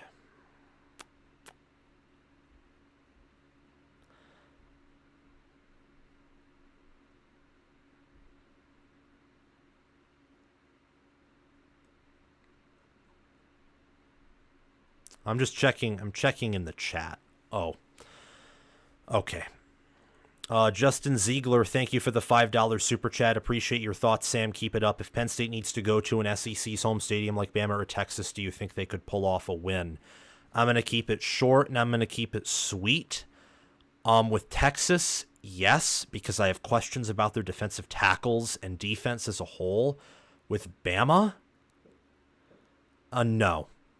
Kalen DeBoer's the better head coach. They have the better offensive line. better quarterback, better receivers, and they have the better secondary. No. And think about it this way. This is even the case with Texas, potentially. The weather change. That's another possibility, too. Last thing that I'll mention, guys, in this chat before we get back to it, just seeing what everyone's saying. Just making sure everyone's here. I'm trying to make sure that that if Chris Lane is still on, same with Chimichanga guy. They're just longtime subscribers of the show, and it'd be good to still see if they're on here. Hopefully they are, because I care about them very much. Same with Armand, who I see in this chat. I care about all of you, really. But those three in particular have been on this channel supporting me for quite some time. But maybe they needed to do other things. Anyway, thank you all for the super chats. But again, if Penn State needs to go to an SEC's home stadium, like Alabama or Texas, weather change would be in the favor of those two teams. Maybe I could see Penn State beating Texas on the road, but I probably wouldn't pick it because the weather and the fact that Texas is one of the better home field advantages in college football due to stadium size, and they still have an elite roster. And with Bama, it's even simpler in my mind. It's It's Alabama. What else? What more do you want me to say? They return a lot on D-line, linebacker. They use the portal very well.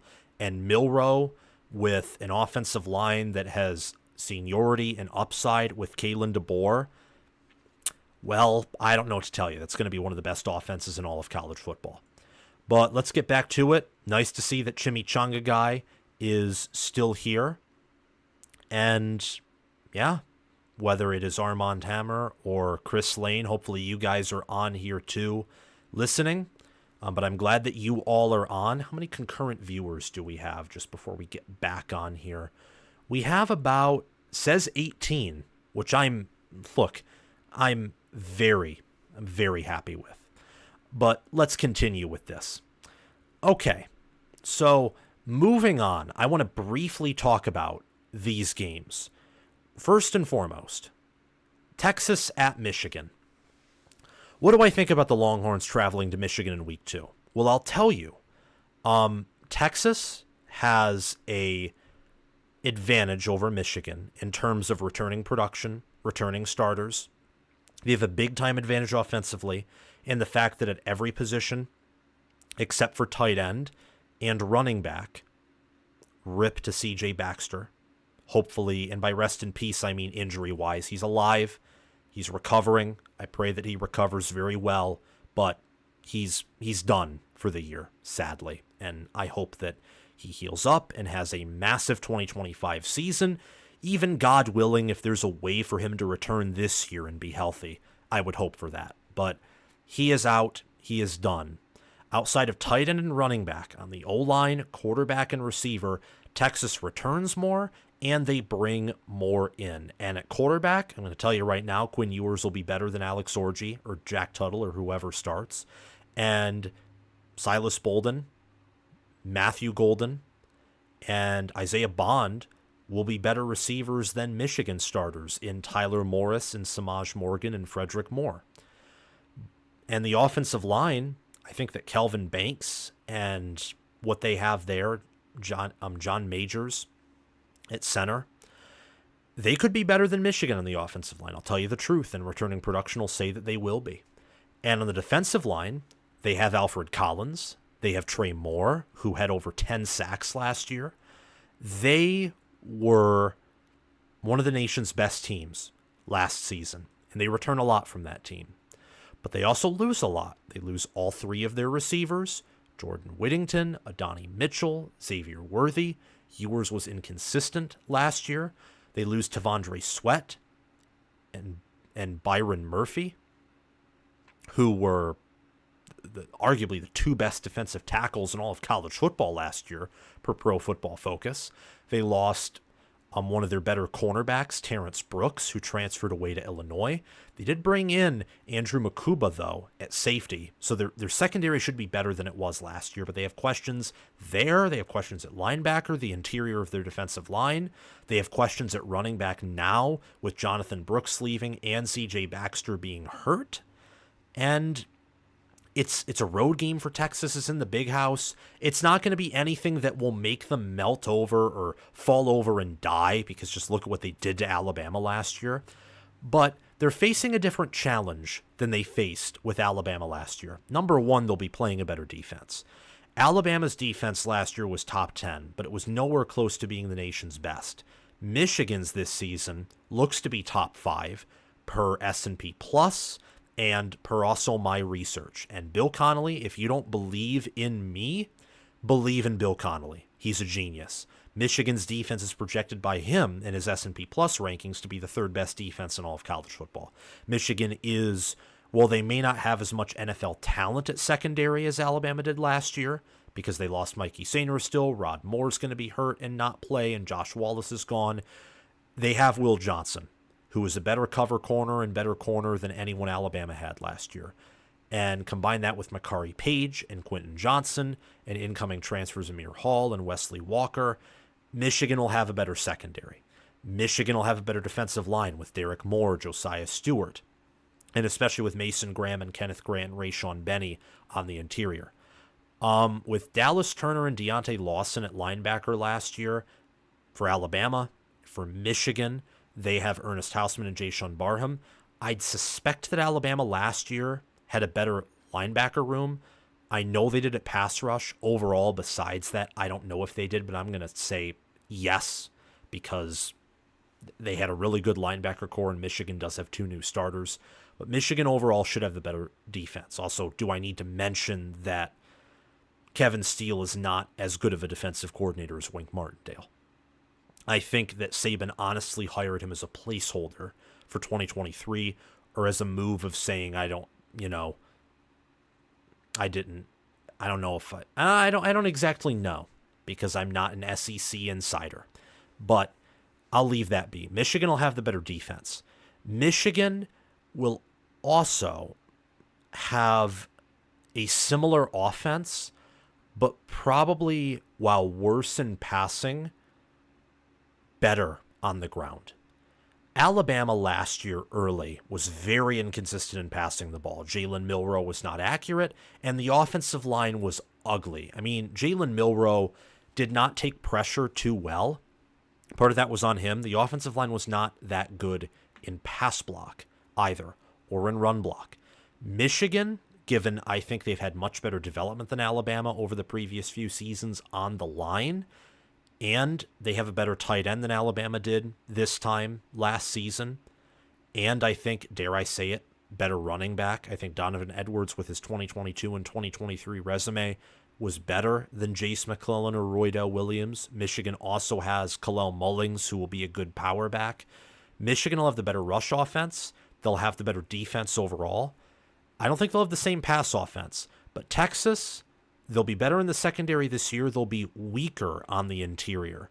I think that Michigan matches up well with Texas in saying that their defensive line will be better than the Longhorns. Michigan's will.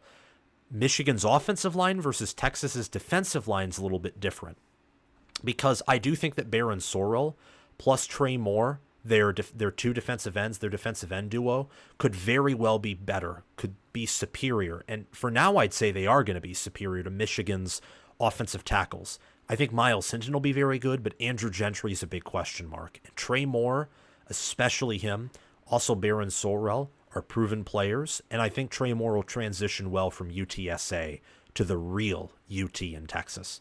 It'll be a tight game. I thought Michigan would handily win this earlier in the summer, but as I did more research, I came to the realization this game will be tight.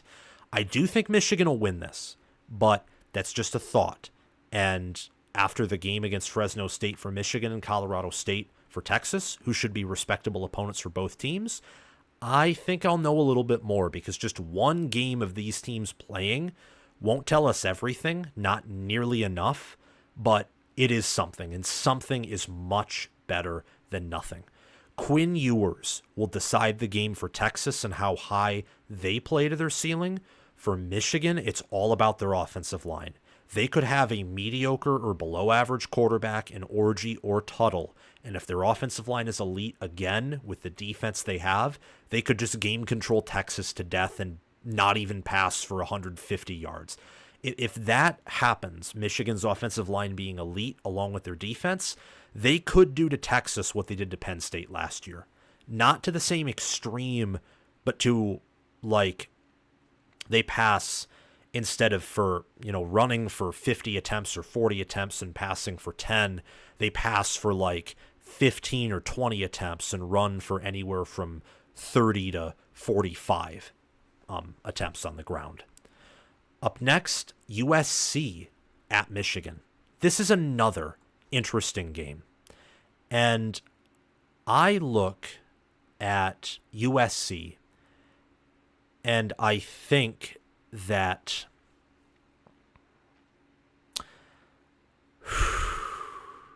I don't exactly know how to put this, because I think that Michigan's the much better team here against USC. I think they're the far superior team, in fact. And I could be wrong here.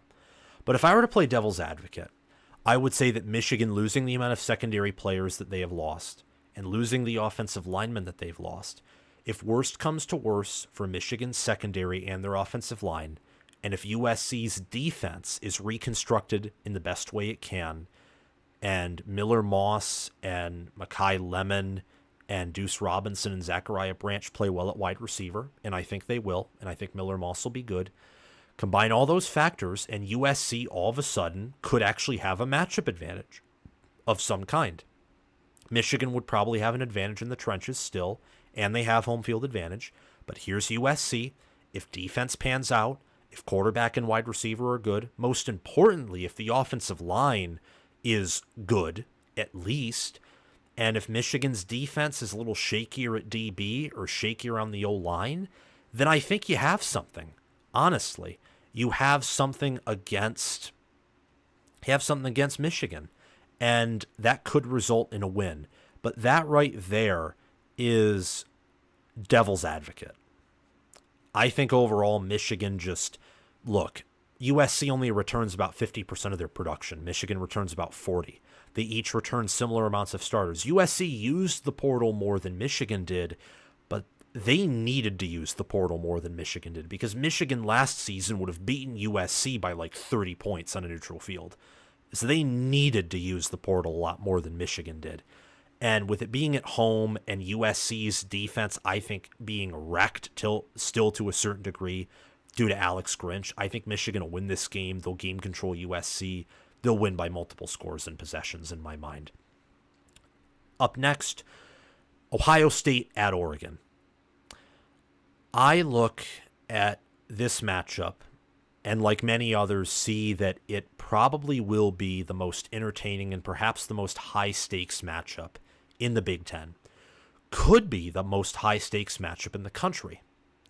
Now, Ohio State was supposed to travel to Oregon in 2020. They hosted Oregon in 2021 and lost.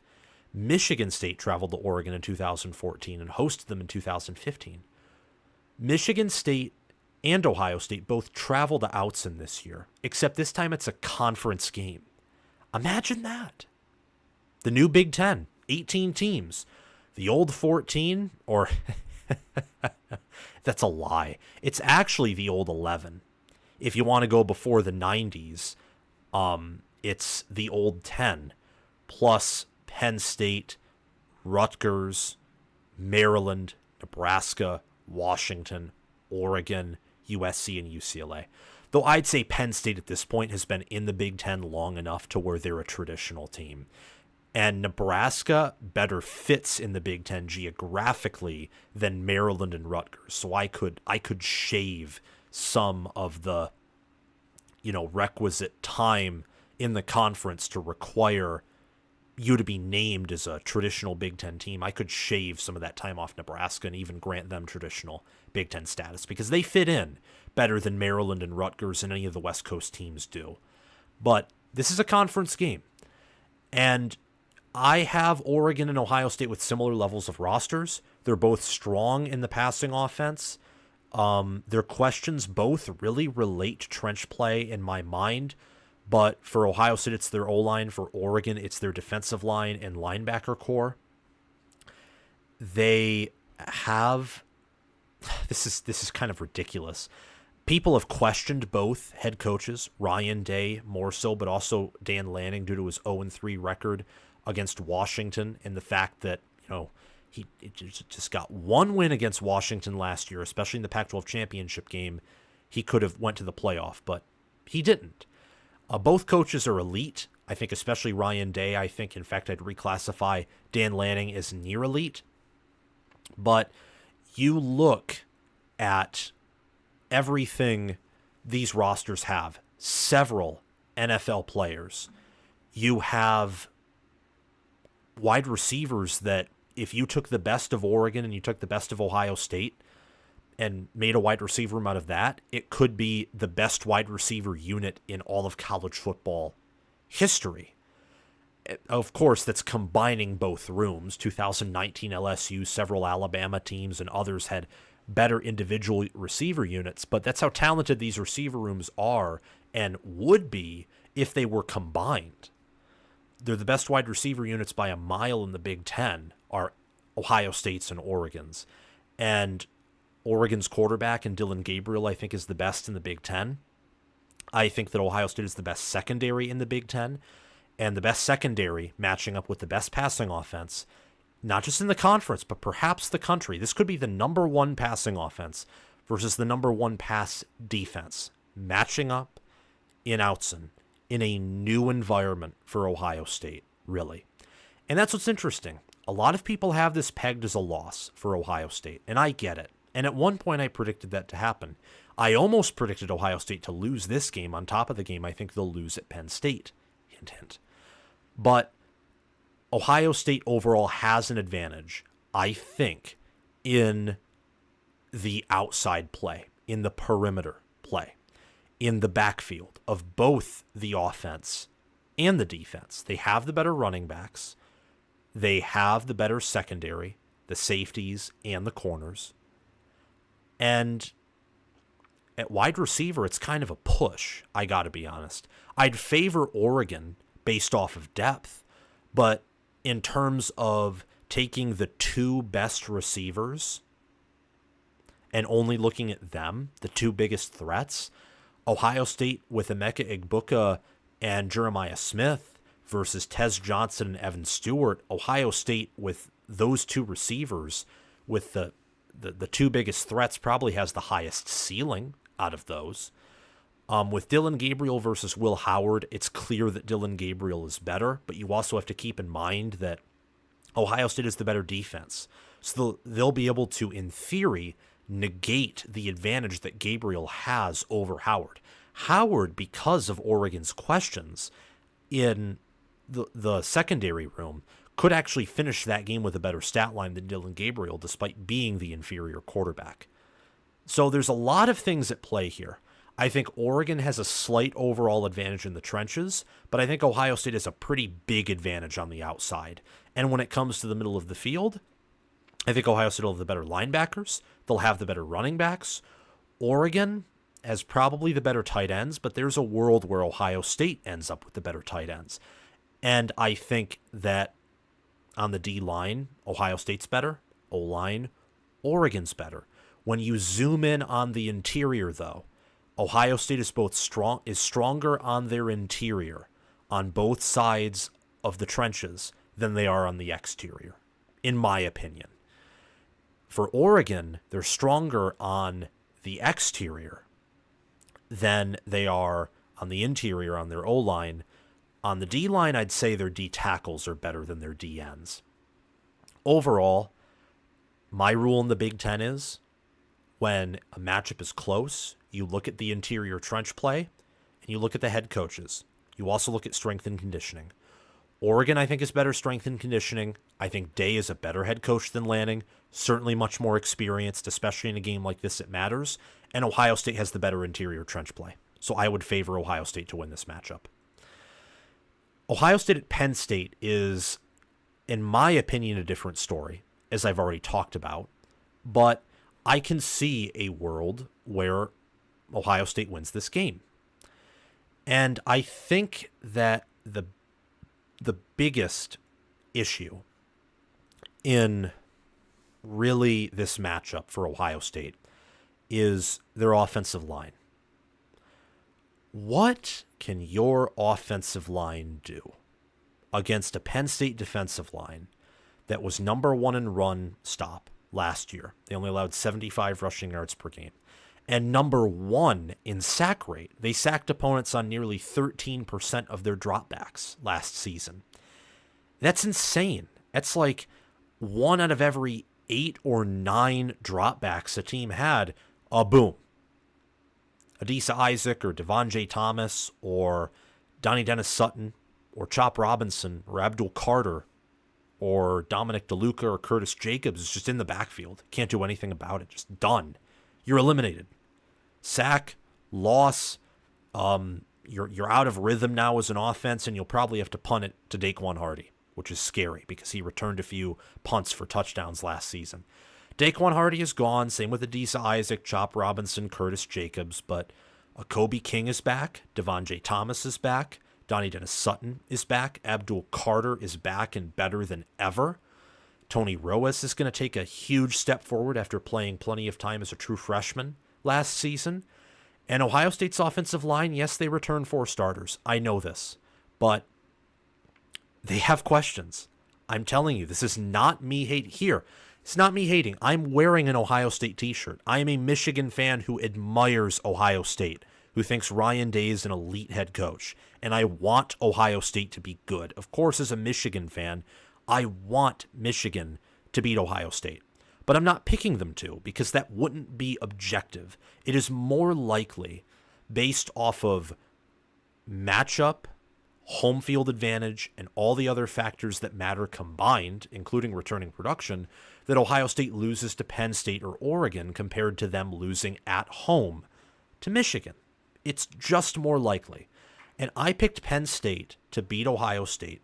Not to overthrow them, because I think Ohio State beats them in a rematch in Indy, but to beat them in this game because of the advantage they have with their pass rush and their run defense and their gap integrity at linebacker. And also don't forget their safeties. All of these units help with the run defense, can even help on blitzes if you get aggressive enough, versus Ohio State's offensive line and Ohio State's tight ends, because don't forget tight ends and also running backs factor into this. They factor into blocking. And not just catching or not just running the ball. They factor into blocking too. And with Seth McLaughlin, snapping footballs over players' heads, and every year since 2021, when he started and when he was good, he's regressed. I think it's due to poor coaching at Alabama, but Ohio State's offensive line was also poorly coached last season. And you have Will Howard, who's good in the pocket, but can make mistakes, and under pressure, you're more likely to make mistakes.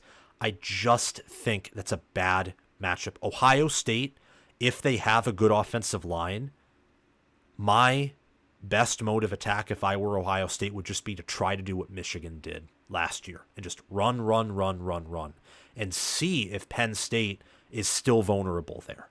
This year, I think Penn State will be better at defending the run than last year.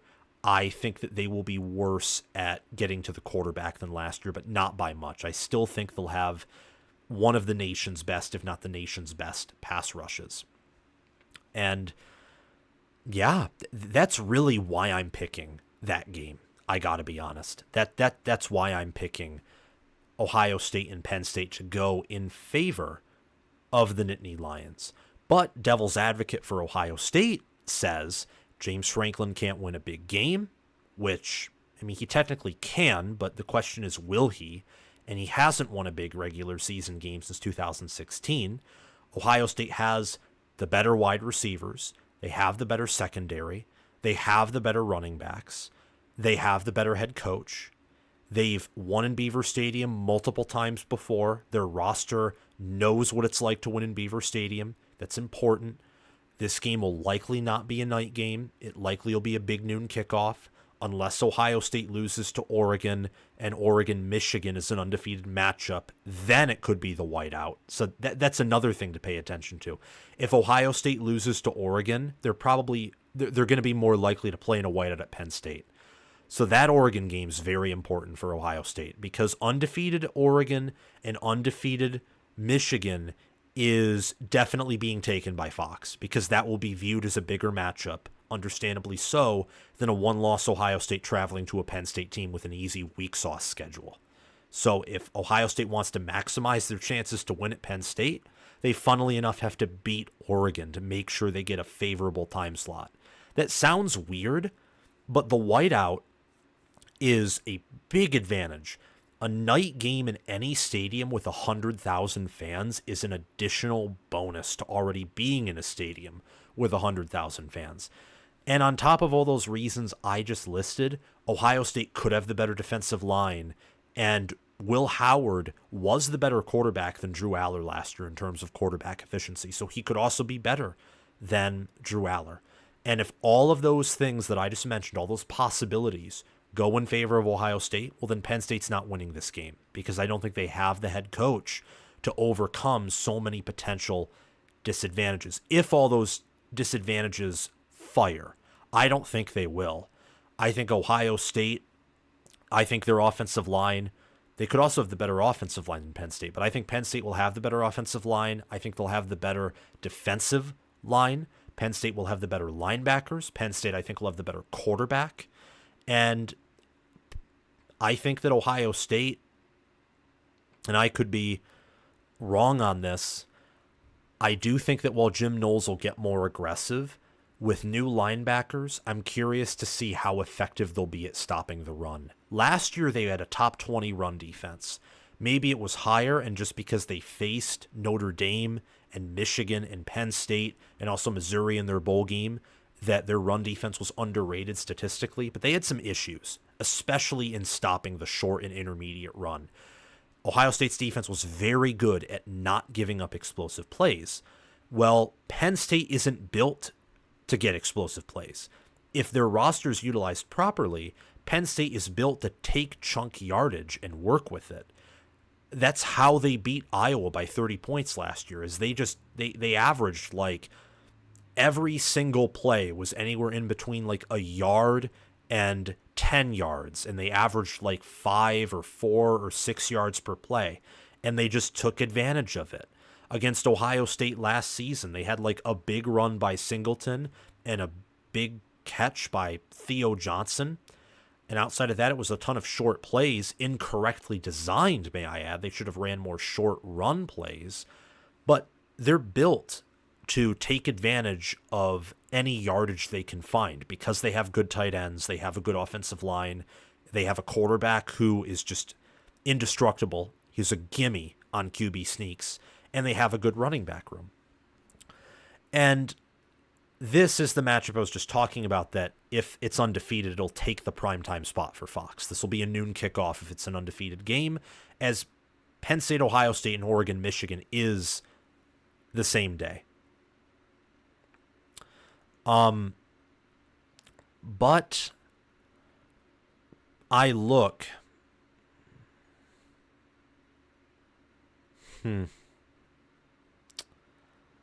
Let me think.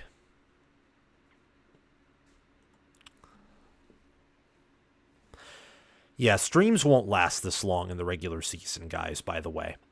But I look at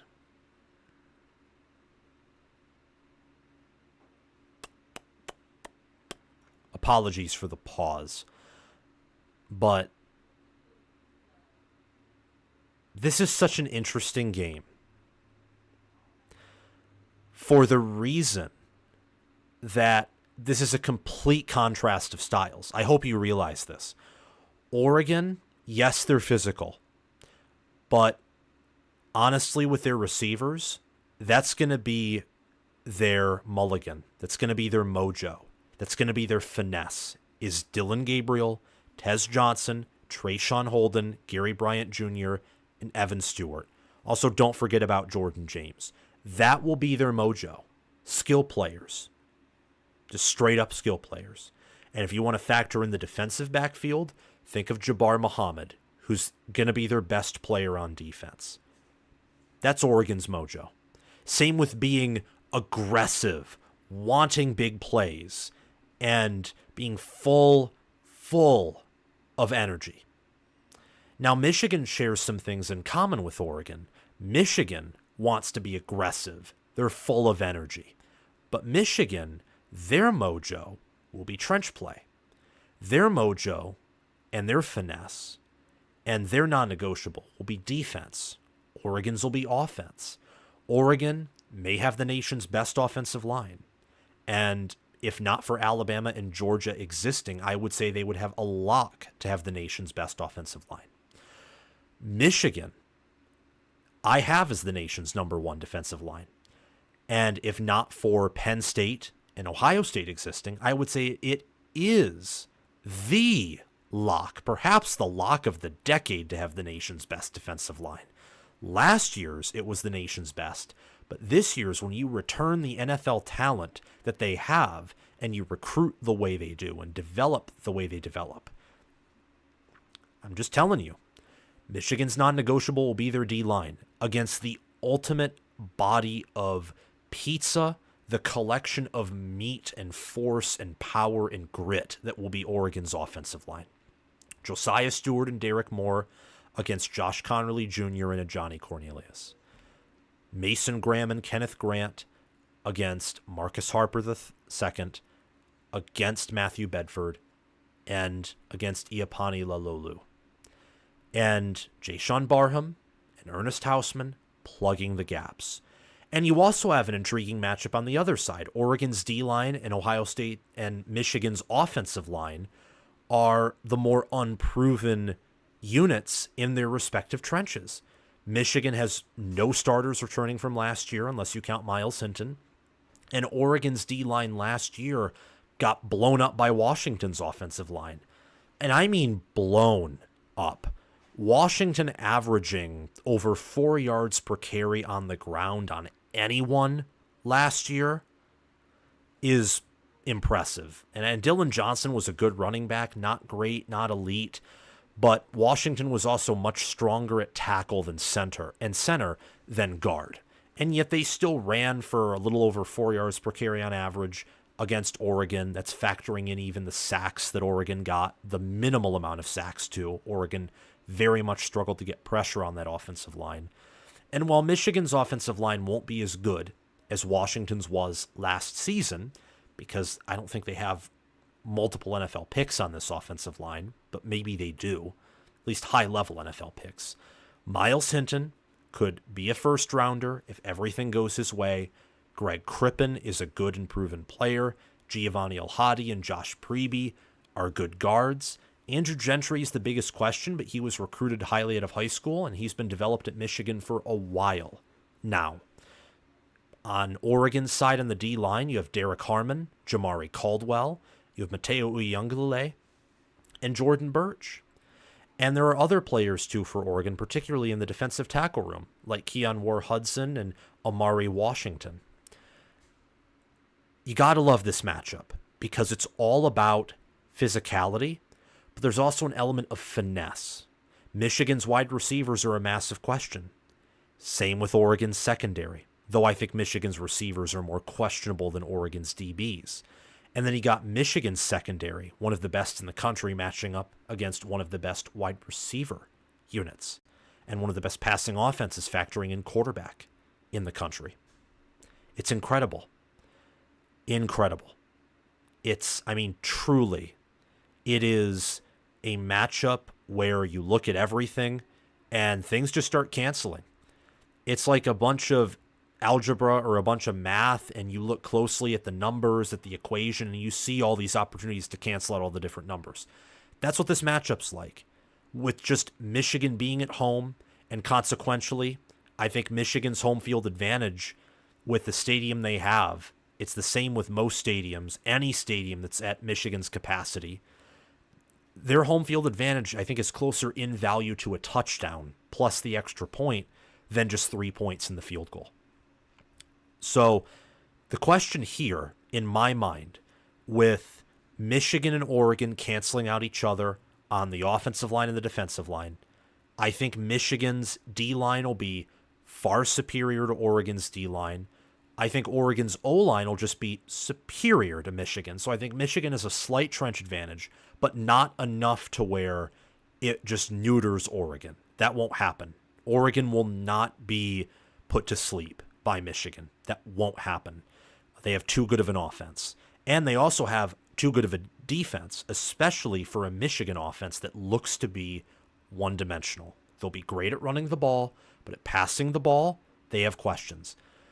The thing here that I think determines this game is simply, is Dan Lanning in Oregon, or are Dan Lanning in Oregon 7 points better than Michigan on a neutral field? Are they?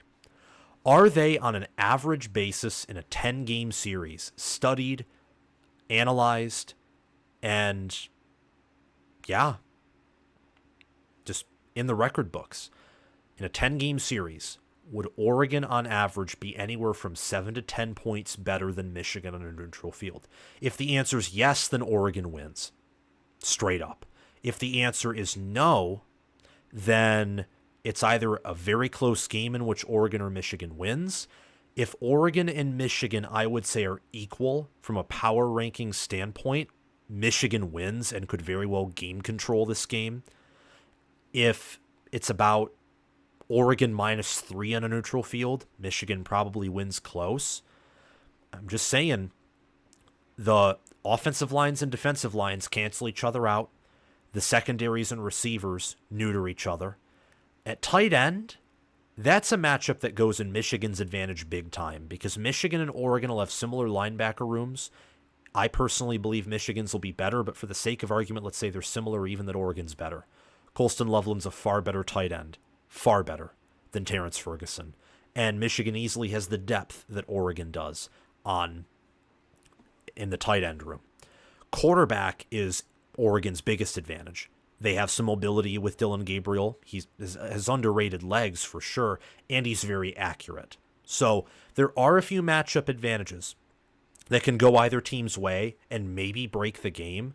But I think a game like this is mostly going to be about who just plays the better brand. I don't think there's no obvious hole that either team is built to exploit in the other. So therefore it will just be who's the better team plus giving Michigan neutral field. So again, is Oregon 7 to 10 points better than Michigan on a neutral field?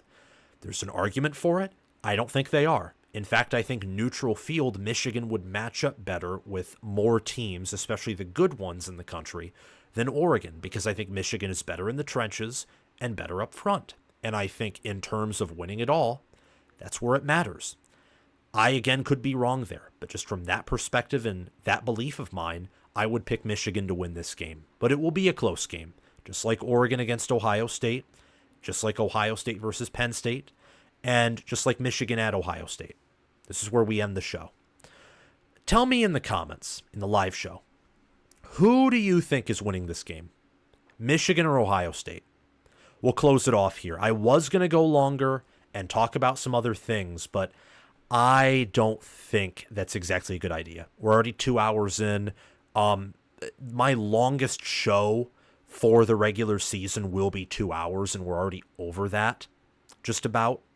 So yeah, it is what it is. And we've done very well on this show tonight with the super chats and also with the views, which is good. I'm building my confidence. But who do you think wins this game, chat? Pause to pick the nose. Armand says Michigan. Chimichanga guy just basically implied that Michigan is not losing to Oregon, which, heck, if anyone has the matchup advantages to blow that game open, it's Michigan. And this is going to be a brief rant that I do. Michigan matches up well with basically everyone in the country, with rare exception.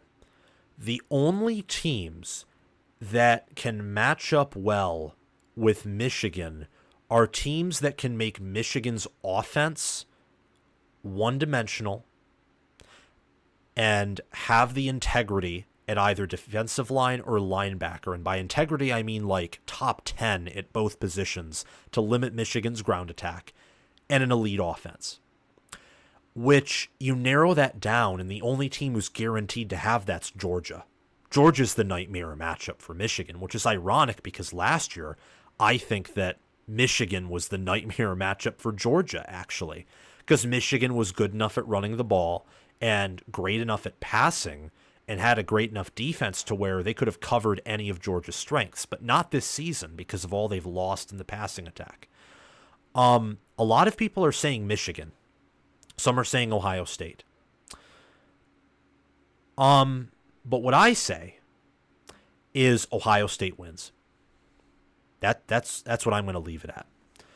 Ohio State will beat Michigan in the game because of home field advantage, because of superior quarterback play, wide receiver play, and most importantly for this reason, Michigan still have a trench advantage, but Ohio State's defensive line is going to be better than Michigan's offensive line. And Michigan has questions at running back in this instance. Where is Blake Corum? Where is Hassan Haskins? Where is the 1,000-yard running back who can, when he is needed, get like 30 or 40 carries a game and still average 4, 5, or 6 yards per pop? Michigan doesn't have that this year. Maybe if Edwards steps up and gets a power back ability along with keeping his speed, but that is a big if because he wasn't 100% last year mentally or physically, and he was dinged up for much of 2022. So that's an area where Michigan needs either to break out in a way or where you got to give Michigan benefit of the doubt from a preseason standpoint. Ohio State returns more on defense than Michigan does. They'll have the better secondary than Michigan. Their D-line will be close to Michigan's. I think Michigan will actually have the better linebacker room.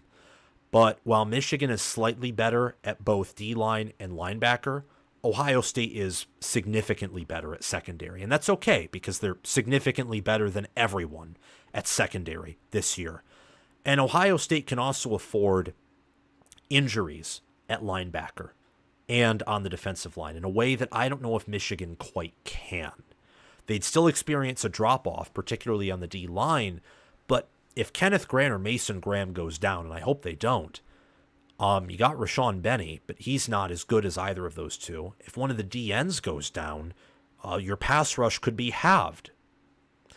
And Ernest Hausman and Jayshawn Barham are new at linebacker. So Michigan is just the thinner team. Ohio State's the deeper team. Ohio State, just by returning production, will have the better defense. And I'm not going to disagree with that. I think Michigan, because of what they have up front, actually has the higher ceiling on defense. But Ohio State's floor is just so much higher. I mean, Michigan, if all goes wrong for them defensively, they could have like a Don Brown style defense. Not like 18 or 19 because their secondary players are too good, but they could have just a top 10 unit. Ohio State at the very worst is going to have a top 5 unit that will probably be still at the very worst top 4 or top 3. Just saying. And then offensively, they're better at wide receiver. Ohio State is. They're better at running back too. An area where Michigan has been better for the previous few seasons. And Ohio State, no doubt, is better at quarterback than Michigan is. Michigan's strength offensively really is their tight ends and their offensive line against Ohio State. But Ohio State has adjusted their defense to slow Michigan's offense down, where they struggled to do so in 21 and 22.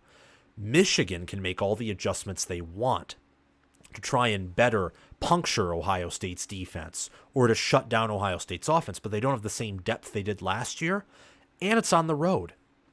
And Michigan is not as good as Ohio State. Michigan would be an underdog, and I would pick them to be an underdog on a neutral field against OSU in terms of point spread. Due to matchups, I'm going to tell you right here, I'd actually pick Michigan to beat Ohio State neutral field, and certainly in the Big House. But it's in the shoe. And the shoe, I would give about a same or perhaps even greater point value than Michigan's home field advantage due to the noise. If you're in the shoe as Ohio State, you have about plus 7 points to work with. You have an additional touchdown backing you up, in my mind. And Michigan's matchup advantages, they may compensate on a neutral field for Ohio State being the deeper team. They do not compensate for like the 10-point advantage of Ohio State being the better power-rated team plus the touchdown they get at home. So I would view Ohio State as the better team overall, and with home field advantage, I would like them to win this game. If it's a double-digit point spread, I would like Michigan to cover, but I think Ohio State's winning this game. And I think that to say that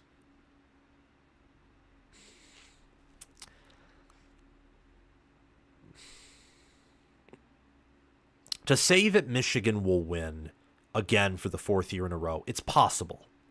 It's very possible. More possible than perhaps many Ohio State fans want to admit. But look at this objectively. Because from my perspective, objectivity says Michigan would still beat Ohio State on a neutral field or in Ann Arbor. Just due to matchups and due to the fact that Michigan still returns studs and they've recruited and developed well. But home field advantage is big in college football. And it's hard to beat a team that is obsessed with beating you 4 times in a row, especially when they return more production. They use the portal better. They now have the better head coach. And, well, they have home field advantage. I mean, how many times do I have to say that?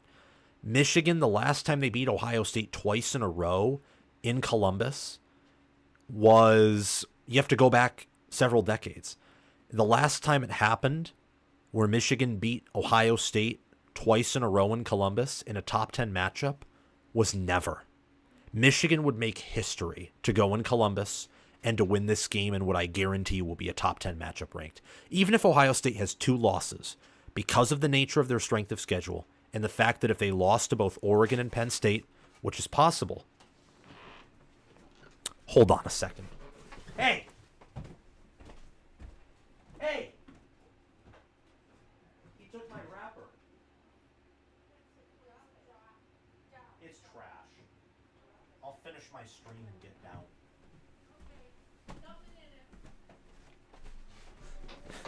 Apologies, everyone. My dog tried to take my food, but it is what it is. We're done here. We're done. And thank you so much for watching. All I was just trying to say is that I have a hard time buying that Michigan's going to win in the shoe, even though I think it's very possible. I just think it wouldn't be objective. But it can happen. It wouldn't shock me if it happened. But I just don't see it. I do not see it. Let me look at the chat, and then we'll get off here. And there will be re-releases of this content. For the final hour, I don't know if it was good enough by my grade to re-release into a video. I think the Oregon versus Michigan one was, and the first half of the video was, but I'll just have to see. I'll re-watch some of it tomorrow. Michigan beats Ohio State by 14. Wow. Wow. Well, I hope, as a Michigan fan, but I'm not picking that. I think it's going to be Ohio State, Penn State. I think that's going to be the Big Ten championship. And I think as to who will go the furthest in the national championship, it all depends on matchups. If Ohio State avoids Michigan, if Ohio, literally, if they avoid Michigan, if Michigan is in the opposing bracket, then they could easily win it all. Like, that's the path. You either, as Ohio State, you are better than Michigan in the trenches, or you have to avoid them if you want to not lose to them in the postseason. I think that's how it works. It's the same thing because it's hard to beat a good team twice. If Ohio State beats Penn State in Happy Valley and then has to play them in the playoff, it would be hard for me to not pick Penn State. It's why I'm picking Penn State to lose to Ohio State in Indy, not just because of home field advantage, but it's hard to beat a good team twice. As for Oregon, Oregon's the wild card, because right now I wouldn't pick Oregon to beat any of the 3 Big Ten teams neutral field. However, Oregon, it's either Oregon or Ohio State was the highest ceiling. I think Oregon probably has the highest ceiling in a postseason performance. Think about CJ Stroud in Ohio State and how that team with the octane on offense would have lit up any defense in the postseason. Oregon can be that this year in the college football playoff. Thank you all so much for watching this video. Remember to subscribe, hit the notification bell, share this around and my channel around. By the way, there are many things coming, so please hit the notification bell, turn on YouTube notifications. There's going to be a ton, not just in content, but in terms of news, in terms of updates, because I'm going to be going live more often. I already have a set schedule in mind, and there are other things that I just want you all to see and be a part of. Thank you so much again, and I will see you all around. And thank you so much for the support. Peace.